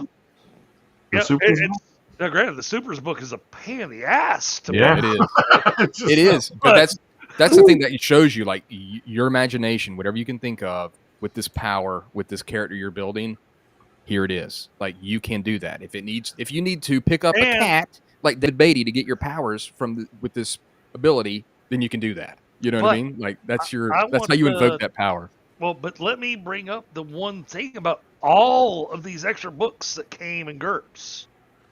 You got your supers books, you got your psionics books, you got your different things. Every single one of those books are built off of the 2 original books.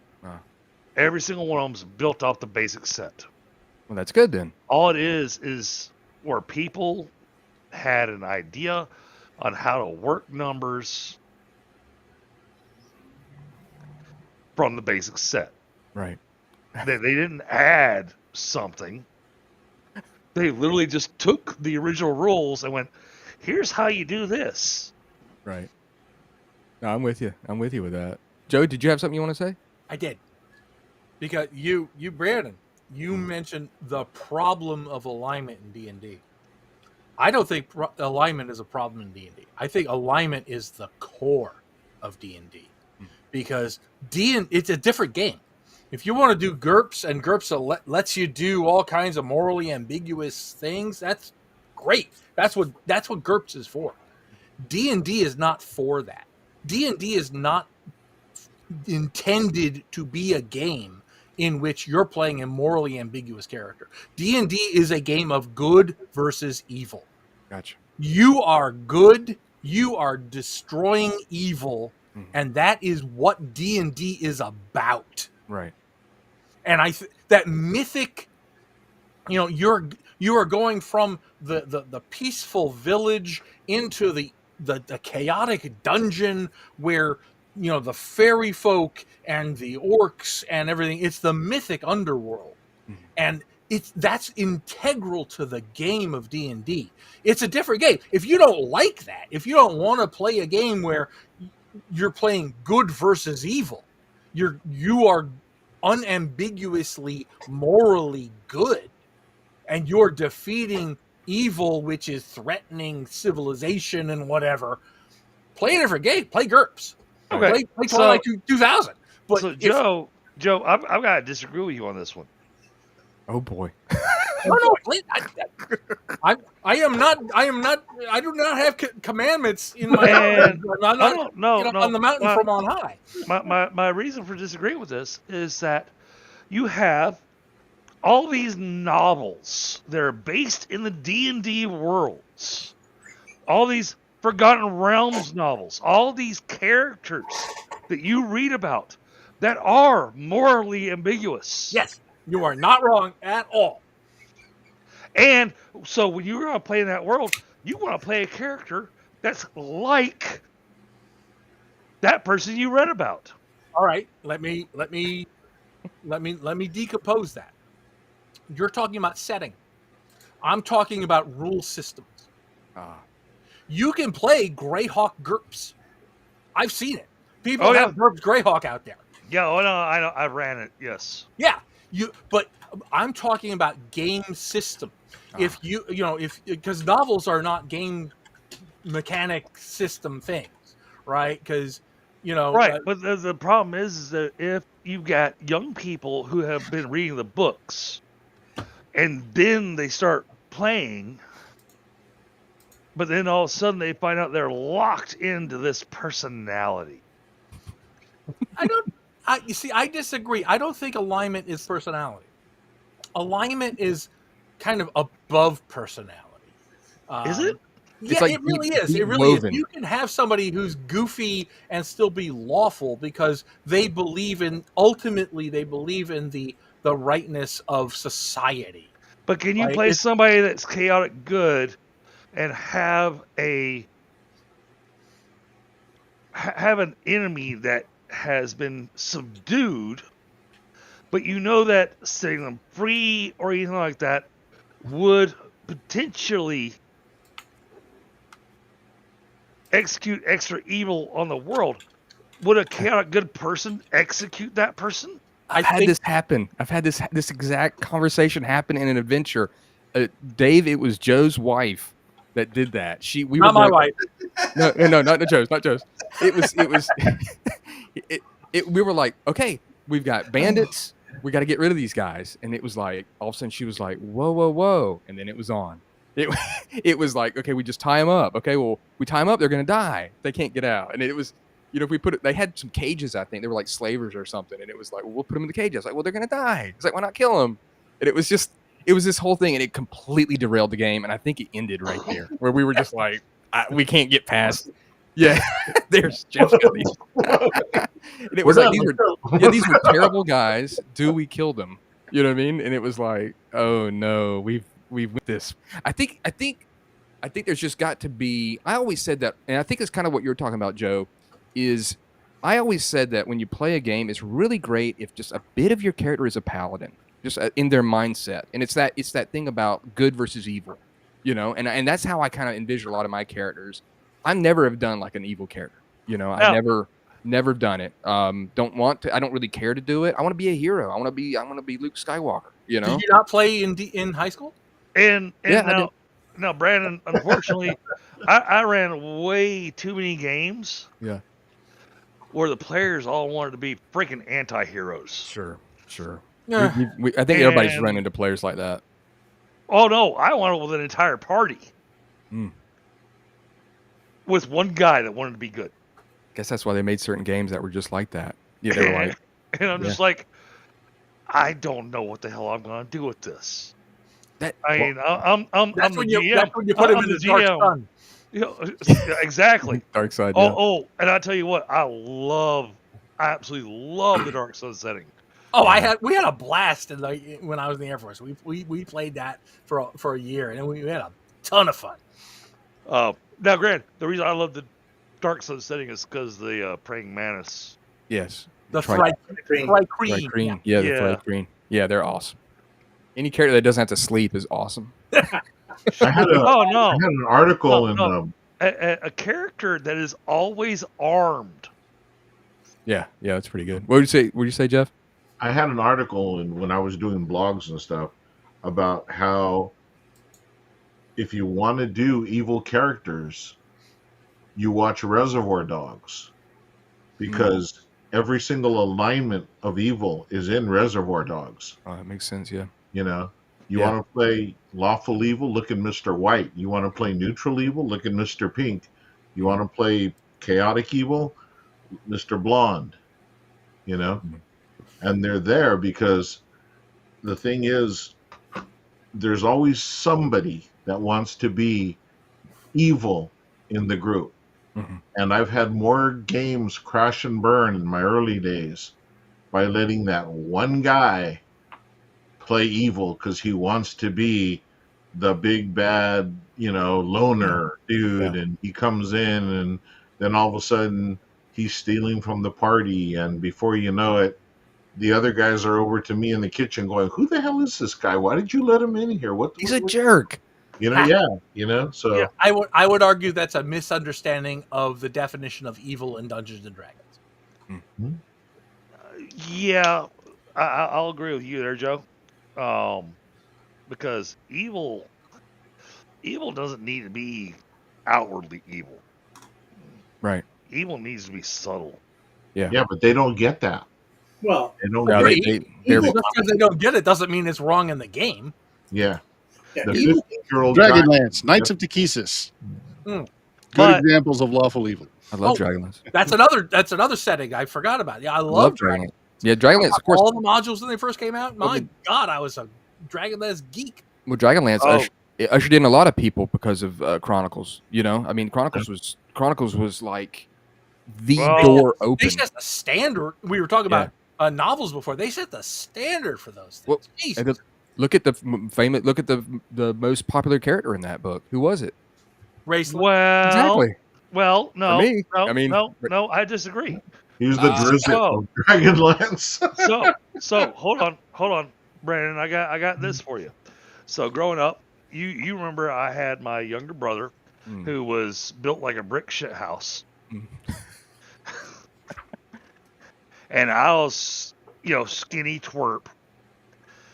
And so, yes, Raceland absolutely was my go-to guy. because twin brothers, his brothers built like a, well, his brothers Right. built like a, and Carbon, Raceland- right? But yeah, Caramel, yeah. but Caroline, yeah. and Raceland got the brains. Well, Raceland was awesome. He had the power. He had the knowledge. He had the answers. But That was, But he was also flawed. as I got older, rereading the novels, this is the thing I loved about these novels, and even the Chronicles of Puritan, if you guys are familiar with them, written by Lloyd Alexander. It's everybody knows it because of Black Cauldron. Disney made their movie of Black Cauldron. Oh Yeah. wow. But rereading them every year throughout my entire school career, I gained a new insight. And by the time I was in 9th grade, Raceland was no longer my favorite character. Tanis was. well, I loved Tanis. Tanis was fantastic. And the reason I love Tanis so much is because of one specific line in the second book. In the second book, the party is lost. Tanis is dealing with a romantic crisis. Right? And Tasselhoff comes to him while he's sitting by himself. Tasselhoff comes to him and says, "Hey, we need you to tell us what to do." And Tanis snaps and says, "Why the hell do you need me to tell you what to do?" And Tasselhoff's response is, "Well, because you're so wise." And then they do the whole asterisk thing where it's Tanis's inner thoughts, where Tanis says to himself, "Well, I'm so fucking wise. Why is my life such a damn mess?" Yeah, it's true. That's definitely I could see that being part of it. I always liked Tanis because he looked like God, I can't think of his. My brain's starting to go, guys. I'll be Well, honest. he looked a lot like Bert. Well, I always thought he looked like Chuck Norris. I was like, he looks like Chuck Norris. You're not wrong. You're not wrong. Yeah, definitely. So I think he looks like Kiefer Sutherland, who voiced him in the cartoon. Yeah, I love the cartoon. Oh, the cartoon was amazing. I thought it was great. I know nobody else likes it, but I love that cartoon. I to loved watch it. again. I loved it, and I was so disappointed that they didn't do the other two books. Yeah, it crashed and burned. Joe, you may have to. I'm gonna. reconnect. Yeah, I see. Joey D is in. I'm gonna. He's gonna leave. Yeah, he's gonna come Joey, back. Joey, look what you did. You chased him away, man. You there, Joey? Can't hear you, Joey. Here Last time he had. Actually, I just experienced the same thing. I can't hear Joey because he was new on the tonal pole. Joey, could you say something again? Let me make sure it worked. I can't hear him at I'm all. gonna have to refresh in order Let to. me do. Yeah, Let me. refresh. You'll hear him. Well, it's all moving around now. Nah. Let's see. I don't know why this is doing. Bert, have you had this issue? Oh, his Bert's gone too. Let's see if I can hear Joey now. Let's see if I can hear Joey now. Joey, you there? No, nothing. I Nope. still can't hear Joey. All right, so I'm gonna have to practice my lip reading. Had to see. MS Teams doesn't have this problem. Just saying. Yeah. Restream, dude. Restream. It's, Yeah, MS Teams has a whole bunch of other problems though. Yeah, but not this problem. Joey, work can you hear on the us? street. We live on MS Teams, so Yeah, I can't hear Joey either. I don't hear Joey. I've refreshed twice. I don't hear. I don't know if I need a refresh. I don't know. Yeah, Oh God! Don't do that. We'll all disappear. I know that's what I'm afraid of. I think you guys stay in here. This is getting wild, and it may be a thing where when I have these, I can only have certain many people. You know what I mean? Maybe that's. No. That shouldn't be the issue because if that was, if that was the issue, then it would not be giving his video. Yeah, no. Bert's also now. It says offline for Bert. I don't know if I should remove him. No, don't remove him. He's doing his Granted, he's refresh. muted in the green room. He's muted. Okay. That's weird. Okay. Unmute request has been sent to Joey D. Joey, you there? Although, Joey D, if you can hear me, I can Dude. I can hear you, but There we go. I can hear you. all right, Here, Joey. I am here. all I am right. here. I have to put up a screen to hide the mess behind me. For the love of God. Joey's I a was gonna hoarder. say- I was He's gonna a say, hoarder back there. I love the tats, but I expected books behind you, not clothes. Joey, you look like a bag of trash. I am a bag of trash. Bert says on offline. I don't know. This is fun. We're having fun here. Everybody's just like coming out and doing that. We got nothing else to do on a Friday night. All right. So can I shift the subject matter? Yes, please do. Yes, please. Oh, let's- my God. Hold on, let's see if anybody else has got something they want to talk about. Reid, you were going to say something in there. I saw you trying to talk. We're going to have to give it some was people about- some space it to was talk. about alignment stuff, and I don't feel like we don't need to continue rehashing that subject. I've Test. I've heard way too many and been can hear you. participating in way too many conversations about this. We do not need to propagate anymore. Yeah. All right. I want to call a So- foul right now. You promised a Joey D in a tuxedo. I don't No, see a no. tuxedo. He took it off. I took it off because it was Well, he's it's- wearing it. It's just below the camera. No, it was very constricting. It was 2 nights of wearing tuxedos, and I just couldn't deal with it. You look sharp though, man. You look sharp. So this is Joey Dosel. He's an artist. He did the art for Matt D'Amico's Port Mirror and other products as well for Matt. And he also has done art for Traveler.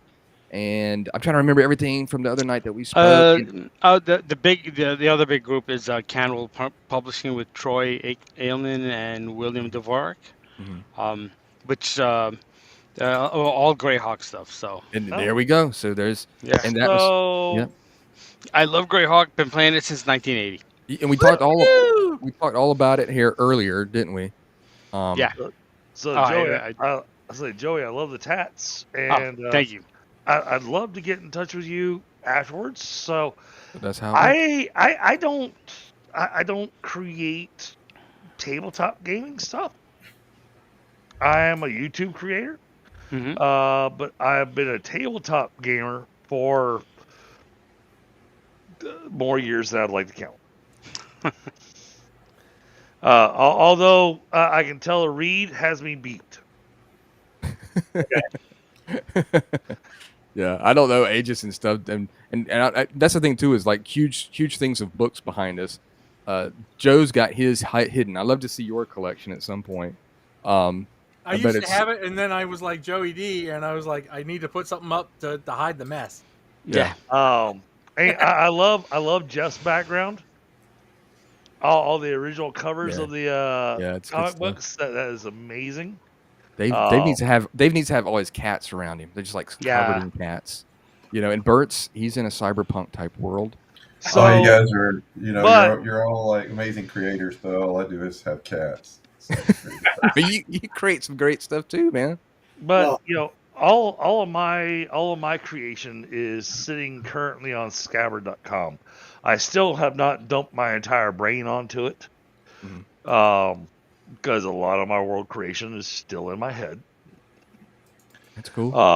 We got a but- question here. We got time. I want to make sure because it's already going an hour and 40 minutes almost. So I got a question. Oops, there it is right there for Joe. About your new game coming along. Oh, What is yeah. that? You're gonna have to be a little more specific because I'm working on like 8 different things at the moment. So I don't know what new game you're talking about, but they're all in process. I've got a pinata of games. Well, coming out. I mean, Joe, is that game that you're doing that thing on? That game, the thing. Okay, so this is the new game. Okay. Adventures Dark. Good. My ring light is like giving it a halo. No, you're good. You're good. Adventures Dark and Deep Light is the newest one that's published. This is Adventures Dark and Deep stripped down. It's got monsters and everything and all the rules. You can play this solo. You can play this as is, or you can use it to step up to the core rules. But as far as the game I'm working on now, there's literally like 5 of those. So Okay. I don't know. I need more context to answer that question. Yeah, you're busy. You're very busy. I am insanely busy. Reid, you said that you're trying to kind of, you've had some medical situations, and do you have any products that you're working on, trying to get back into writing? I are working on stuff. Okay. I also have a cornucopia of stuff sitting on my hard drive from multiple decades, and I've shown a couple of them to Bert, and he found one to be particularly interesting that I had kind of like just decided it was going to sit and die on the vine, and he's been we've been revising it, and he's been play testing the crap out of it, which is nice. And then there is some Umerica stuff in the works that if when it's ready, we'll announce it, and most likely it'll be crowdfunded. Okay, great. But great. I was going to say they're accusing me of possibly being around the longest. I don't know if I'm the oldest guy here. I do know that I got into gaming when I met Gary Gygax in '78. Because I lived in Elkhorn, Wisconsin, which is right next to Lake Geneva. Mm-hmm. And that was pretty much with the touch of the master, if you will. It's like I met him, and the bug would not go away, and I ended up going and buying too much stuff. And yeah, that's a really interesting question. When did everybody start getting into RPGs? 1980. I actually know the exact year. I actually know the exact month. Good God. I got into it in 1984, August 16th. Dude. It was a certain special day. Okay, who else? It was it was my aunt's birthday, and that'll do it. Her son, my cousin, was into D&D, and I was a geeky nerd. I remember. I remember weird things. And he introduced me to first edition D&D, and I loved. And when he introduced it to me, he didn't introduce me to the building a character side of it. He introduced me to the building a dungeon side of it. Wow. I might have been like 90 maybe, or 89. I'm gonna say. Oh yeah. I know, Brandon. You remember I was the geeky already. Yeah. That, of course, that's the popular thing now. Okay, how about Jeff? What about you? 1978, first semester, 6th period English. Wow. I love that. All right. I was in the back of the room, and these two guys were talking about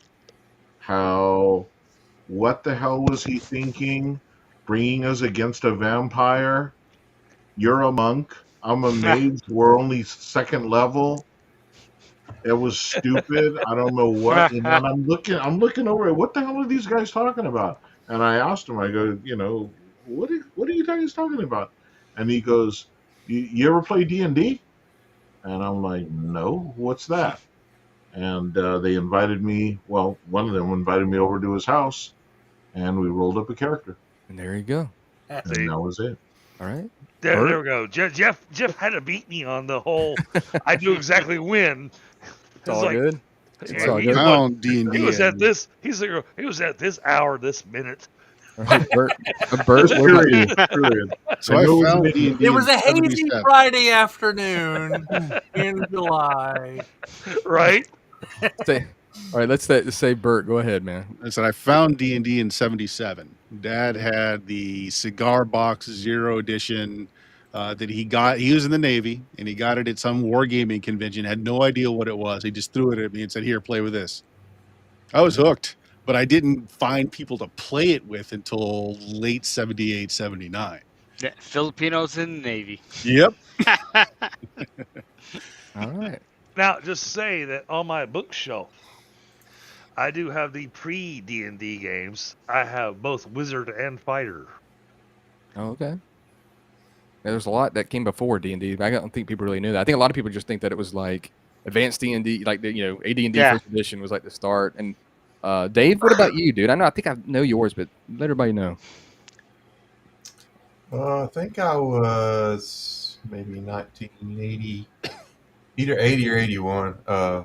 I'd moved into a new neighborhood, and there was a guy who turned out to be a really good friend, 2 or 3 years older than me. He introduced me to it. Okay. And Joey, did we get yours?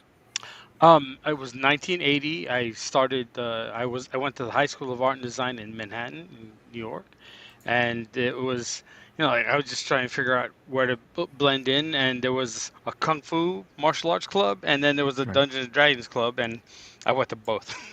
I got you.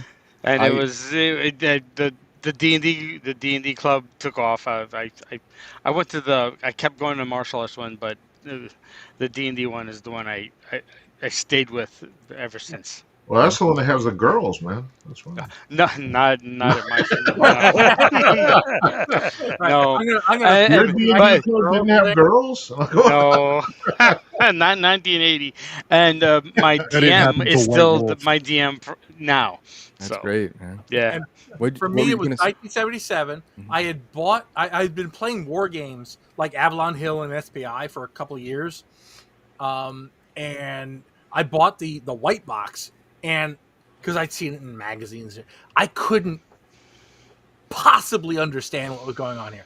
And then I bought the I got the Holmes Basic, with the red dragon on the cover. Yeah, and it clicked.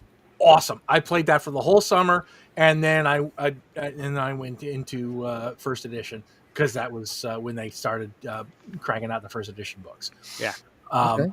But it's funny you should mention the girls thing, because that's why I joined the SCA. Oh, I did too. It's because I joined the Society for Creative Anachronism. Yeah. People who dress up in the Renaissance garb and everything. I joined that so I could meet girls, and I always went to the dance practice because that's where you met girls and you danced, and I got like 3 girlfriends out of SCA dance practice. I think that's sound logic, Joe. I think that's really sound. It's completely understandable. I had a plan. I'll tell y'all this. I don't know. Y'all answer this for me. I actually started playing with dice and a character and stuff with the Fighting Fantasy books. They to me were like absolutely amazing. Like Ian Livingstone, Steve Jackson, City of Thieves. That was the first book I bought. Yeah, the Lone Wolf series. Oh, and I was going to say the Lone Wolf series was where I started. Yeah, I had some Lone Wolf books as well. I got a couple of them, and then I got a good bit more. But to me, the art was incredible. That's kind of like solo role playing. I had dice. I had to make decisions. The art in those books absolutely incredible. I love those. They were a huge impact on me. To me, like it was several things. It was Hobbit, Rankin and Bass Hobbit. It was all the Ray Harryhausen movies. Clash of the Titans, especially. Clash of the Titans blew my mind. And the Medusa is still one of the most incredible scenes ever filmed, in my opinion, for fantasy. She's still just, when I was a kid, she was a real thing. She was a nasty, really evil creature. For me, it was Golden's Voyage of Sinbad. Oh yeah, the 6-armed demon statue. The Kali, and that hit it for me. Love all the Sinbads. They're absolutely amazing. So incredible. It was kind of like a mixture of that, and then anything else I could get my hands on. Kroll. I'm just fascinated you had dice, man. Oh, okay. Wait a second. You brought Kroll. Yeah. You brought Kroll. Yeah. Okay, so I was having an argument with somebody the other day about the best and worst movies of the 80s, 90s, and 2000s. And my argument was that by the time we made it to the 2000s, the writers ran out of ideas. Sure, they all do. And I'm so happy that Crawl is not one of the movies they've tried to remake. Because Yeah. if you touch that, Yeah, cross it. I am gonna want to take a soldering iron and stick it in your eye. I don't think I You want know- to see what a modern Oh. screenwriter would do to Crawl. Yeah, Oh, it would be horrible. Kroll's That got- and Hawk the Slayer. yeah, Hawk the Slayers. Hawk the Slayer. That was fucking amazing. I Pardon my watched- French. I had a VHS of that, and I just watched that like Yeah. 9,000 times. I love it, and I love Dragon Slayer too. Edgelord King brought up Dragon Slayer. Dragon Slayer had a huge impact on me. Jordan Like, Slayer. Last I'd love 20 to show minutes. my- Yes. I'd love to show my kids the original Beastmaster movie. Yeah, Oh yes, I like Beast But- Masters. Keely and Keely, and one of But them. but at the same time, I remember there's a section of the Beastmaster movie that gave me nightmares Oh, as a kid the for Flesh Eaters. years. The Where Flesh they put Eaters. the Yes. Here.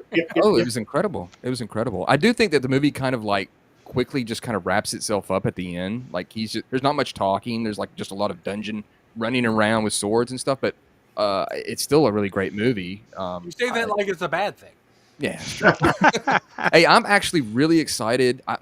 I'll say that to some degree Now, about the new Deathstalker that's coming out. The new Deathstalker movie. I want to see it. I want to see it. They've got monsters. He's got like a creature guy with him as a sidekick. I think that's the thing. Like what kind of we were talking about. I almost feel like it's like, well, look, we complained that they don't make any of these things anymore, and here's someone that's trying to do it. You know what I mean? And I know that Red Sonja movie they put out supposedly was not very good. but the problem is they keep trying to remake what they, what was Right. successful back in the 80s Sure. This is is- not going to be successful today. No, it won't be It's a successful. new fantasy movie. Yeah. It's not like it's hard. Right. Come up Are with you- an idea or a plot. Joe? Are you interested in that Deathstalker movie or no? I I am. Get Oh, two Joes. Other I mean, I will check it out. But actually, for Joe, here's a picture of me from the SEA. If I hold on. Oh, there we go. Nice. He's all over. There we go. Hold on a second. Damn it! Kaboom. Now I gotta go pull up my pictures from Hema. Well, You won't be able to show us anything. I want to get into HEMA, but there's none in really in New York City. They're all like What? Wait. Were you in the Kingdom of the East? Rusted Woodlands. Yes, Kingdom of the East. No, With the, no, you were not. yeah, with Sir I'm in Tanaka. Rusted Woodlands right now. Oh, really? I Yeah. mean, wow, that's When hilarious. When You I know was in Tanaka? the SBA, I was in Setmore Swamp. So then the question is, when y'all fought with each other, who won? Oh, Oh my god! I mean, I stopped about This 10, is 15 awesome. years ago due to health reasons, and it and it was really fun and amazing, but it was just also getting to New Jersey from where I was really a pain in the ass. With armor on? Oh, hell yeah. It was I funny can't that believe it. I can't believe it. That's funny, just- Joe.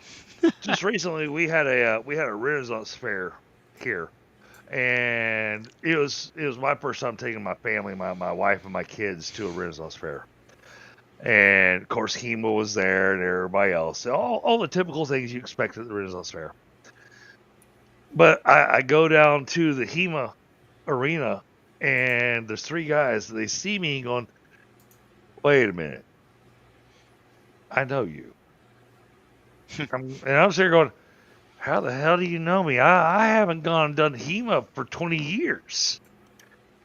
Wow. There's videos. And come to find out, one of the guys that was he's now the trainer.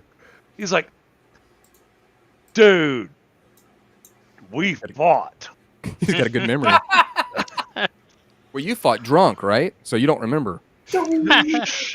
Fighting drunk is always fun. Oh no. And then he decided, he's like, oh no, let's see, we still got it. I'm challenging you to a duel. Oh wow. I'm going, and That's forget my language, but my instant reaction was, fuck. I've been put on the spot now. I've been sitting in I've been sitting in a chair behind a computer for the last 20 years, And he's now still been I'm doing gonna. it. And I was happy because I won. We got a question from of Steam, Still, and Murder. Anyone do Darkon? Is that how it's pronounced? I don't know what you're talking about. Yeah, Is that Darkon's I kind think of it sounds the like SBA, LARP. but fantasy. Yeah, LARP. Yeah. There was some serious fighting in that, though. Some serious fighting. Dave, didn't Lee Loftus go do that stuff? But I'd like to get back to the question I wanted to ask to the group. Okay. We're wrapping up. Just to let y'all know in about 5 minutes. So go ahead. Quick. Okay, well then you're gonna be going over your 5 minutes. Okay, well, go ahead. I want because all of you are experienced GMs. All of you are very knowledgeable in your different areas. What is your way of world creation? You mean how do we start doing it? What is your way of world creation? Meaning, do you go about coming up with the political climate? Do you come up with just the way the geography looks? Do you come up with geography and then decide on the political climate because of the geography? How do you do world creation? What is your preferred style? I'm going David Baity on this one. Boom.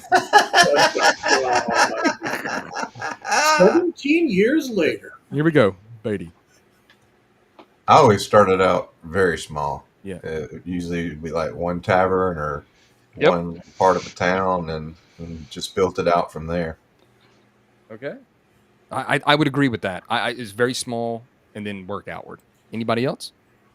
Yeah, if we're talking like your standard stuff, I would, figure out, okay, well, I want the adventure to start in this area, and here's like some basic stuff that's going to be going on, and then I'm like, okay, so this is the starting area. This is the area you're all either from or have come to, and then I add stuff in based on what kind of characters they make.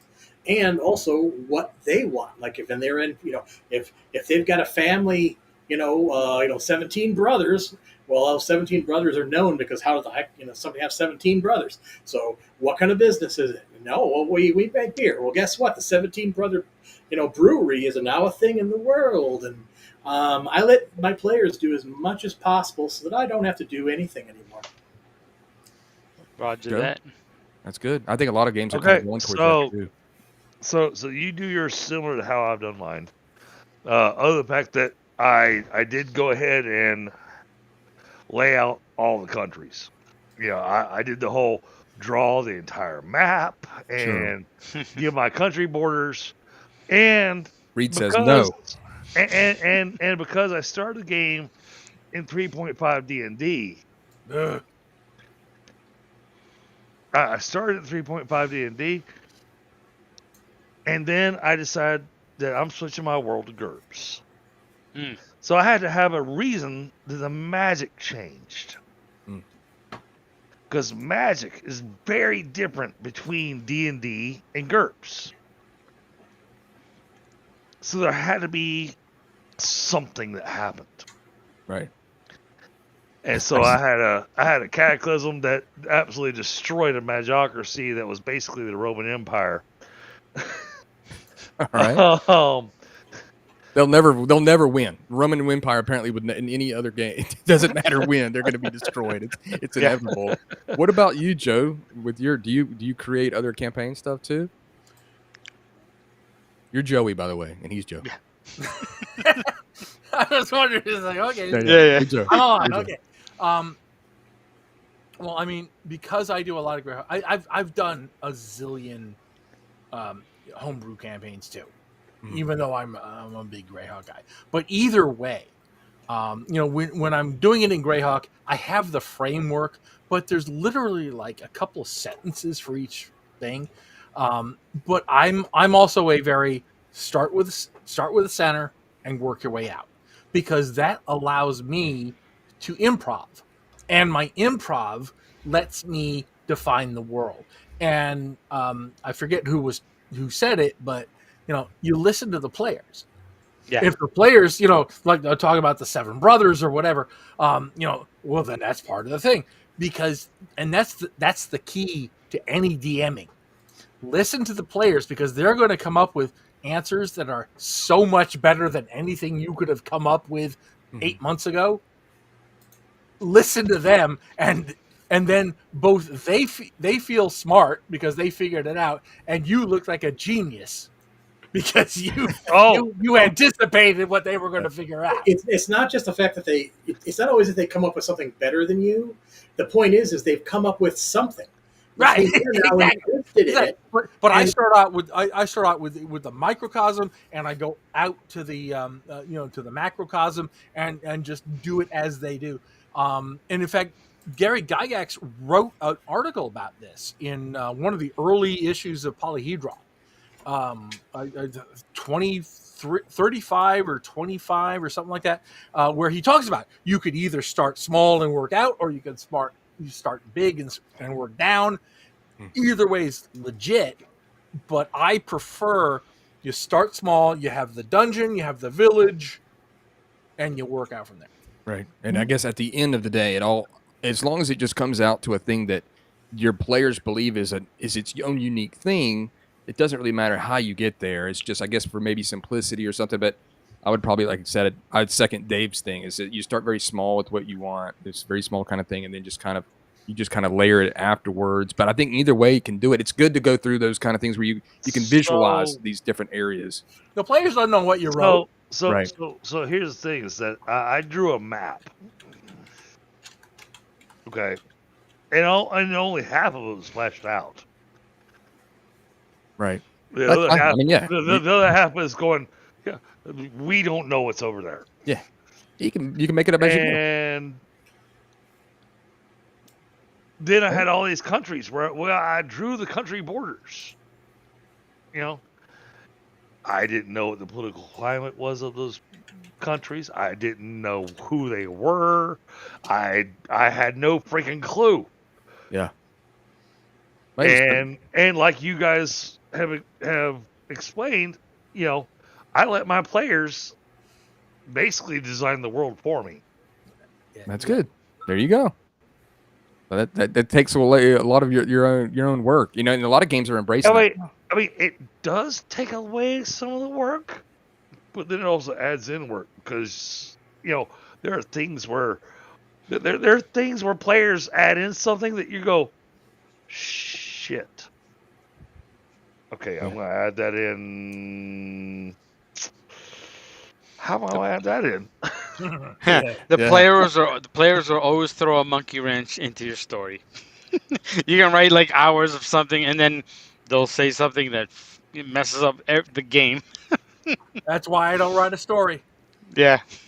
I write a setting, and they're just in it. Yeah. They make the story. I always plan for them to take the left turn to Albuquerque, because you can lay all the breadcrumbs to go, this is the way to the bad guy. And they totally ignore it and go to Pismo Beach.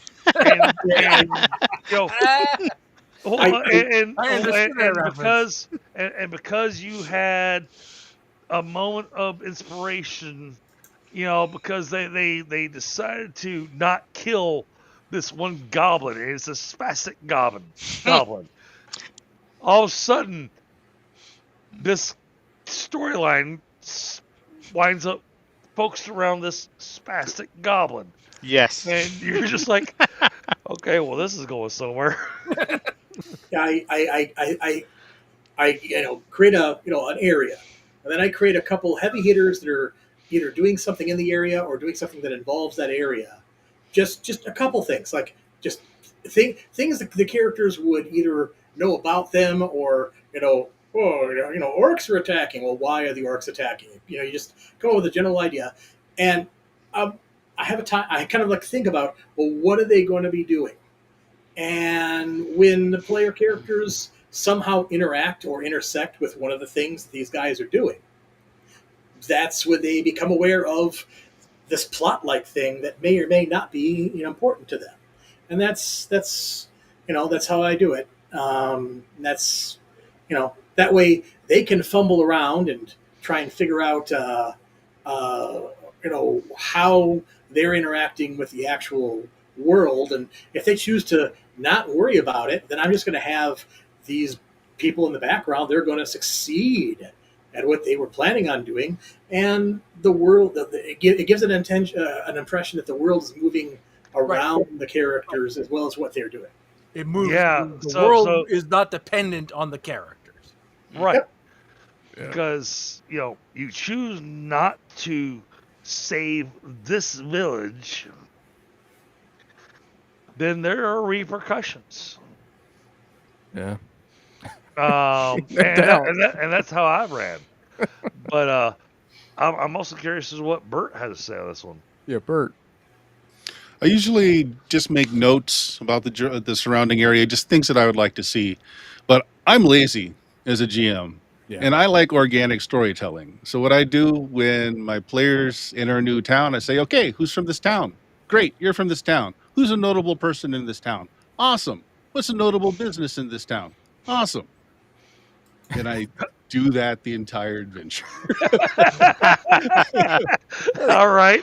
Hey, it's functional and it's easy. Yeah, easiest way to get from point A to worst point thing B. that could happen to your family right now? Yeah. Well, guess what? Sometimes I'll say, you know what? Your dog was murdered in this town. Who did it? Yeah.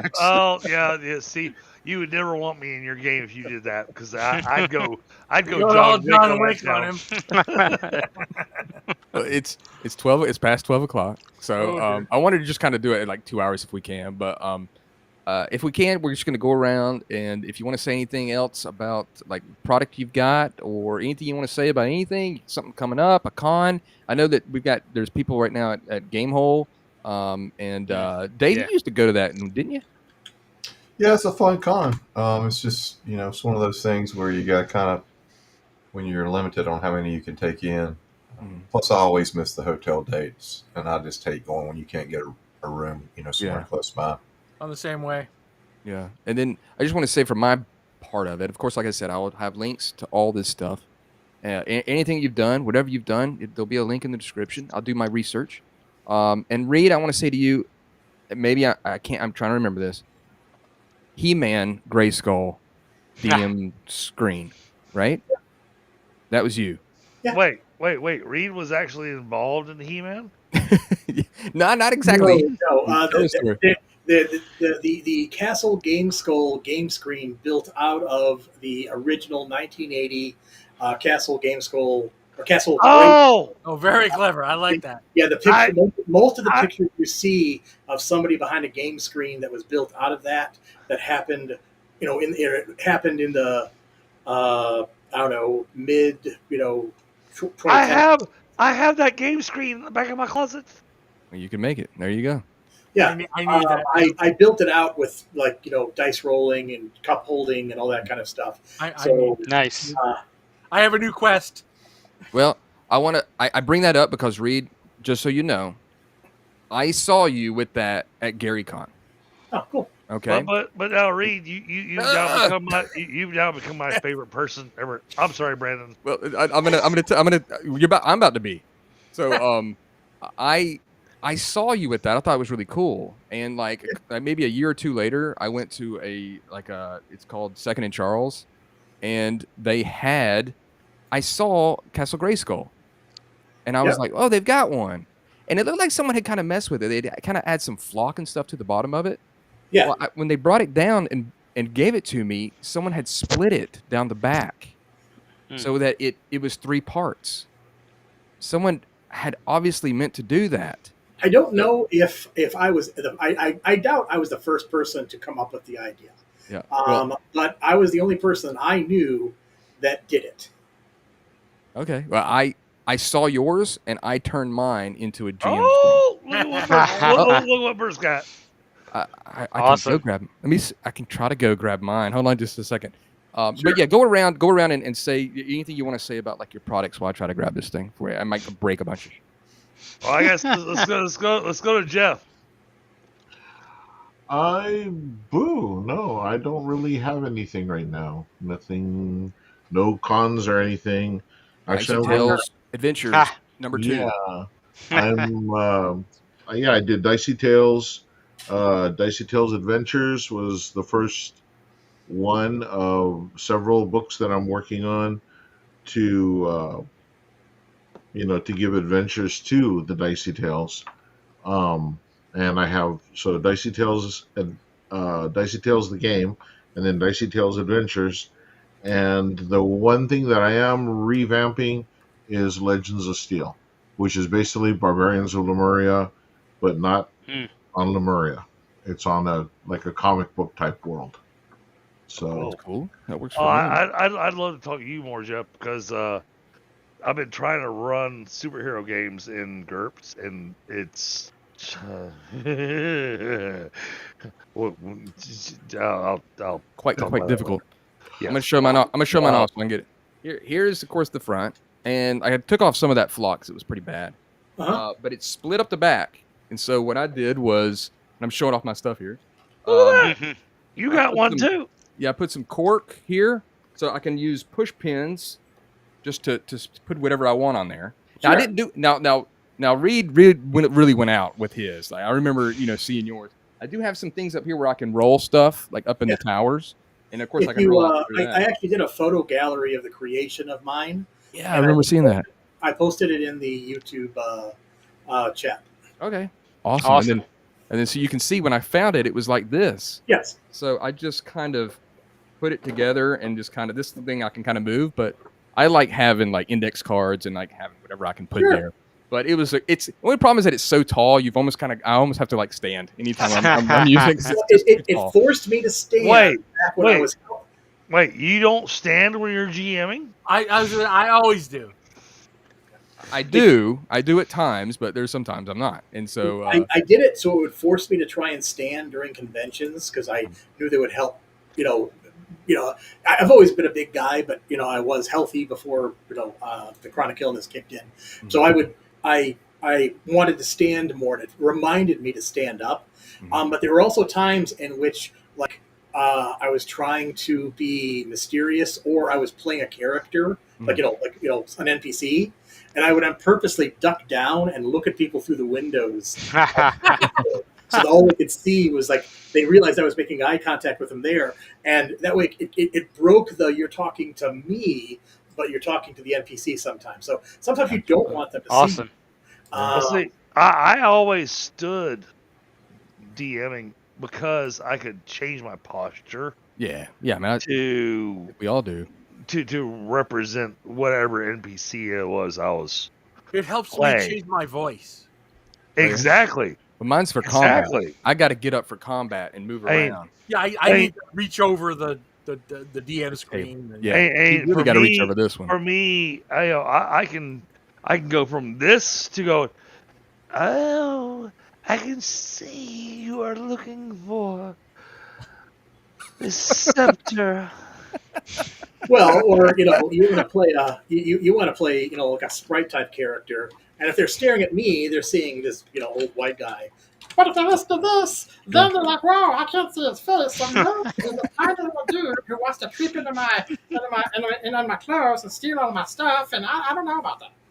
Well, for me right now, all of my tabletop gaming is entirely online. Yeah. Right. That's like Bert, right? Bert's It is for online me man. too. Ever since I got sick. Yeah. Go to Blue Magic, BLUMAGIK.com. 17 years of podcasts of my games. That's amazing. Well, I mean, I hate the fact that all of my tabletop has now moved to digital. It is. Yes. That's just. Now, don't get me wrong. We can do some really cool effects and stuff digitally, but it's not the same as having the crew all sitting around the table, drinking Mountain Dew. That's probably a topic for another day. Right yeah. Bring me in on that topic because I loathe online games. Let's continue with whatever anybody wants to say about whatever they've got going on. Like Joe, what you got? You got your book. Okay. I got the book. I got Adventures Dark and Deep. Go to adventuresdarkanddeep.com. You'll find all of it. To answer Edgelord King's question in the chat, I'm going to be doing a live stream with Tenkar and Joe the Lawyer on Sunday night. We're talking about what makes a good convention. I'm going to be at Mepicon. I'm going to be vending at Mepicon, which is in eastern Pennsylvania next month. Hey, come around and say hi. I would love to say hi. That would be awesome. Yeah. Anybody else? Yeah, I've got a bunch of stuff coming out with Matt D'Amico with an X crawl. I think they're doing some free playtest or games at a con coming up, and then there's going to be a Kickstarter with Cannibal Publishing with a Shadow Dark setting that we've been doing called Shadow Depth. And then something else in April with same thing, Shadow Dark, but more Shadow Punk. So there's a lot coming out for me and them. So Cannibal Publishing and Troy Ailman and William Dvorak. Sounds great, man. Shadow Dark's definitely, if you make a good looking Shadow Dark product, man, it's going to make money. That's just all it is. Yeah. It really is, and that's a whole other topic. We got a lot more topics down the road, but and I did a shit ton of illustrations, like just for fun, and I think it's all very. They told me I could share it, but I don't have anything set up. But I definitely will next time. Okay, great. Anybody else? We're good. Well, I want to again thank what you got. I guess the only thing I'll throw out there is your channel. Come visit Drunken Dragon Gaming on YouTube. Okay, yeah, and I'll have the link in the description for all this stuff, like I said. And I just want to thank everybody for showing up. I know it's late and you taking your time. I threw the America Discord link in the chat there if you need it. Okay. Like I gotta wake up tomorrow. Oh, yeah. And one last thing, Brandon. Thank you so much for pulling us all together. Yeah. This has been a blast, dude. Yeah. I know it's a little bit. I appreciate that. It's been a little bit chaotic, and I've just realized, and I've done this several times with Bert and David, and then it was just like, Bert and I, we talked about this on another one of these that we want to kind of do like a talk show, like RPG talk show. This is kind of like a little thing, before that. But I just said, why am I always trying to plan these interviews out? And I still do those, and they're still great. Like the one I did with Brendan LaSalle, it was fantastic. All the ones I do were great. I think, of course, because I'm my biggest fan. But but it's one of the things where it's like, why not just like if one of y'all needed to jump out, just say come in. Like I'd hope that people, if they need to, they want to, it'd be great just to have someone show up and be like, hey, I can't stay long, but hey guys, I'm so and so, and I've got this product. You keep talking. I'm going to bail soon. What's that? You keep talking. I'm going to bail soon. Okay, I'm sorry. But I appreciate everybody. We've got six viewers on YouTube right now, live on a Friday night. I'll take it. Some of those might be us. actually, Brandon and I actually shared the stream over on my Discord to get some extra viewers. Oh, that's great, man. I appreciate that. Yeah, so I think one's my mom. I don't know. Hey, I'll take it. We'll take it all. Baity, you got anything you want to say? Anything? Actually, all Baity's cats. Yeah, that's what it is. That would help. Make YouTube make accounts for your cats. What you got, David? Anything? Got nothing, man. Happy to be here, you guys. Yeah. You've made my Friday night. I'm glad that you. I'm glad you showed up. Of course. So. But seriously, Joey. Yep. Joey D. If you have time after this, because I know you're exhausted after your tuxedo parade. We'll talk afterwards. When I hit end broadcast, we'll still be able to talk to each other. Oh, okay. Sorry. Yeah, so again, thank you everybody for joining, and there'll be more of these. And I don't know exactly when they're going to be, because ultimately I want the spontaneity of it to be something that's gonna. Because if it's regimented and someone can't make it, then they'll never. Literally, I finished eating dinner with my wife, and I saw your thing on Facebook. I was like, okay, yeah, why not? And if you don't want to do it next time, that's fine too. Hopefully the other people. Now the sad one, I'll be honest with you. The sad one's going to be whenever I'm doing it and there's no one else, and it's just me, and there's just tears just strolling. My face is not red. My eyes aren't red. It's just walk. You know what I mean? I'm just. I ran across that. I ran across that early on. Yeah.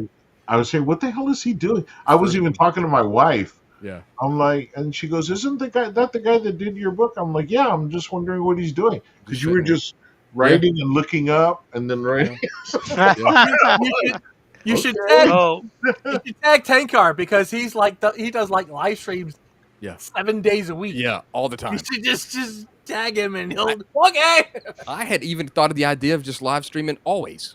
Just like keeping my camera going and seeing how long it'll go, and me coming and going and look at stuff, and it being just the worst, boringest trash. I love that. But then that turns into the Brandon hot tub stream, where it's just a picture of a hot tub with nobody in it. I'll pull it in here. It's like the Truman Brandon Show. Cam. Yeah. But there we go, everybody. Thanks so much for joining, and thank you. Hope that y'all can make it again next time, and thanks for everybody for watching this. Again, and there'll be a link to it, and you can watch this later on, and you can look at all the silliness that we've done. But I hope everybody had fun with it, and thanks a lot.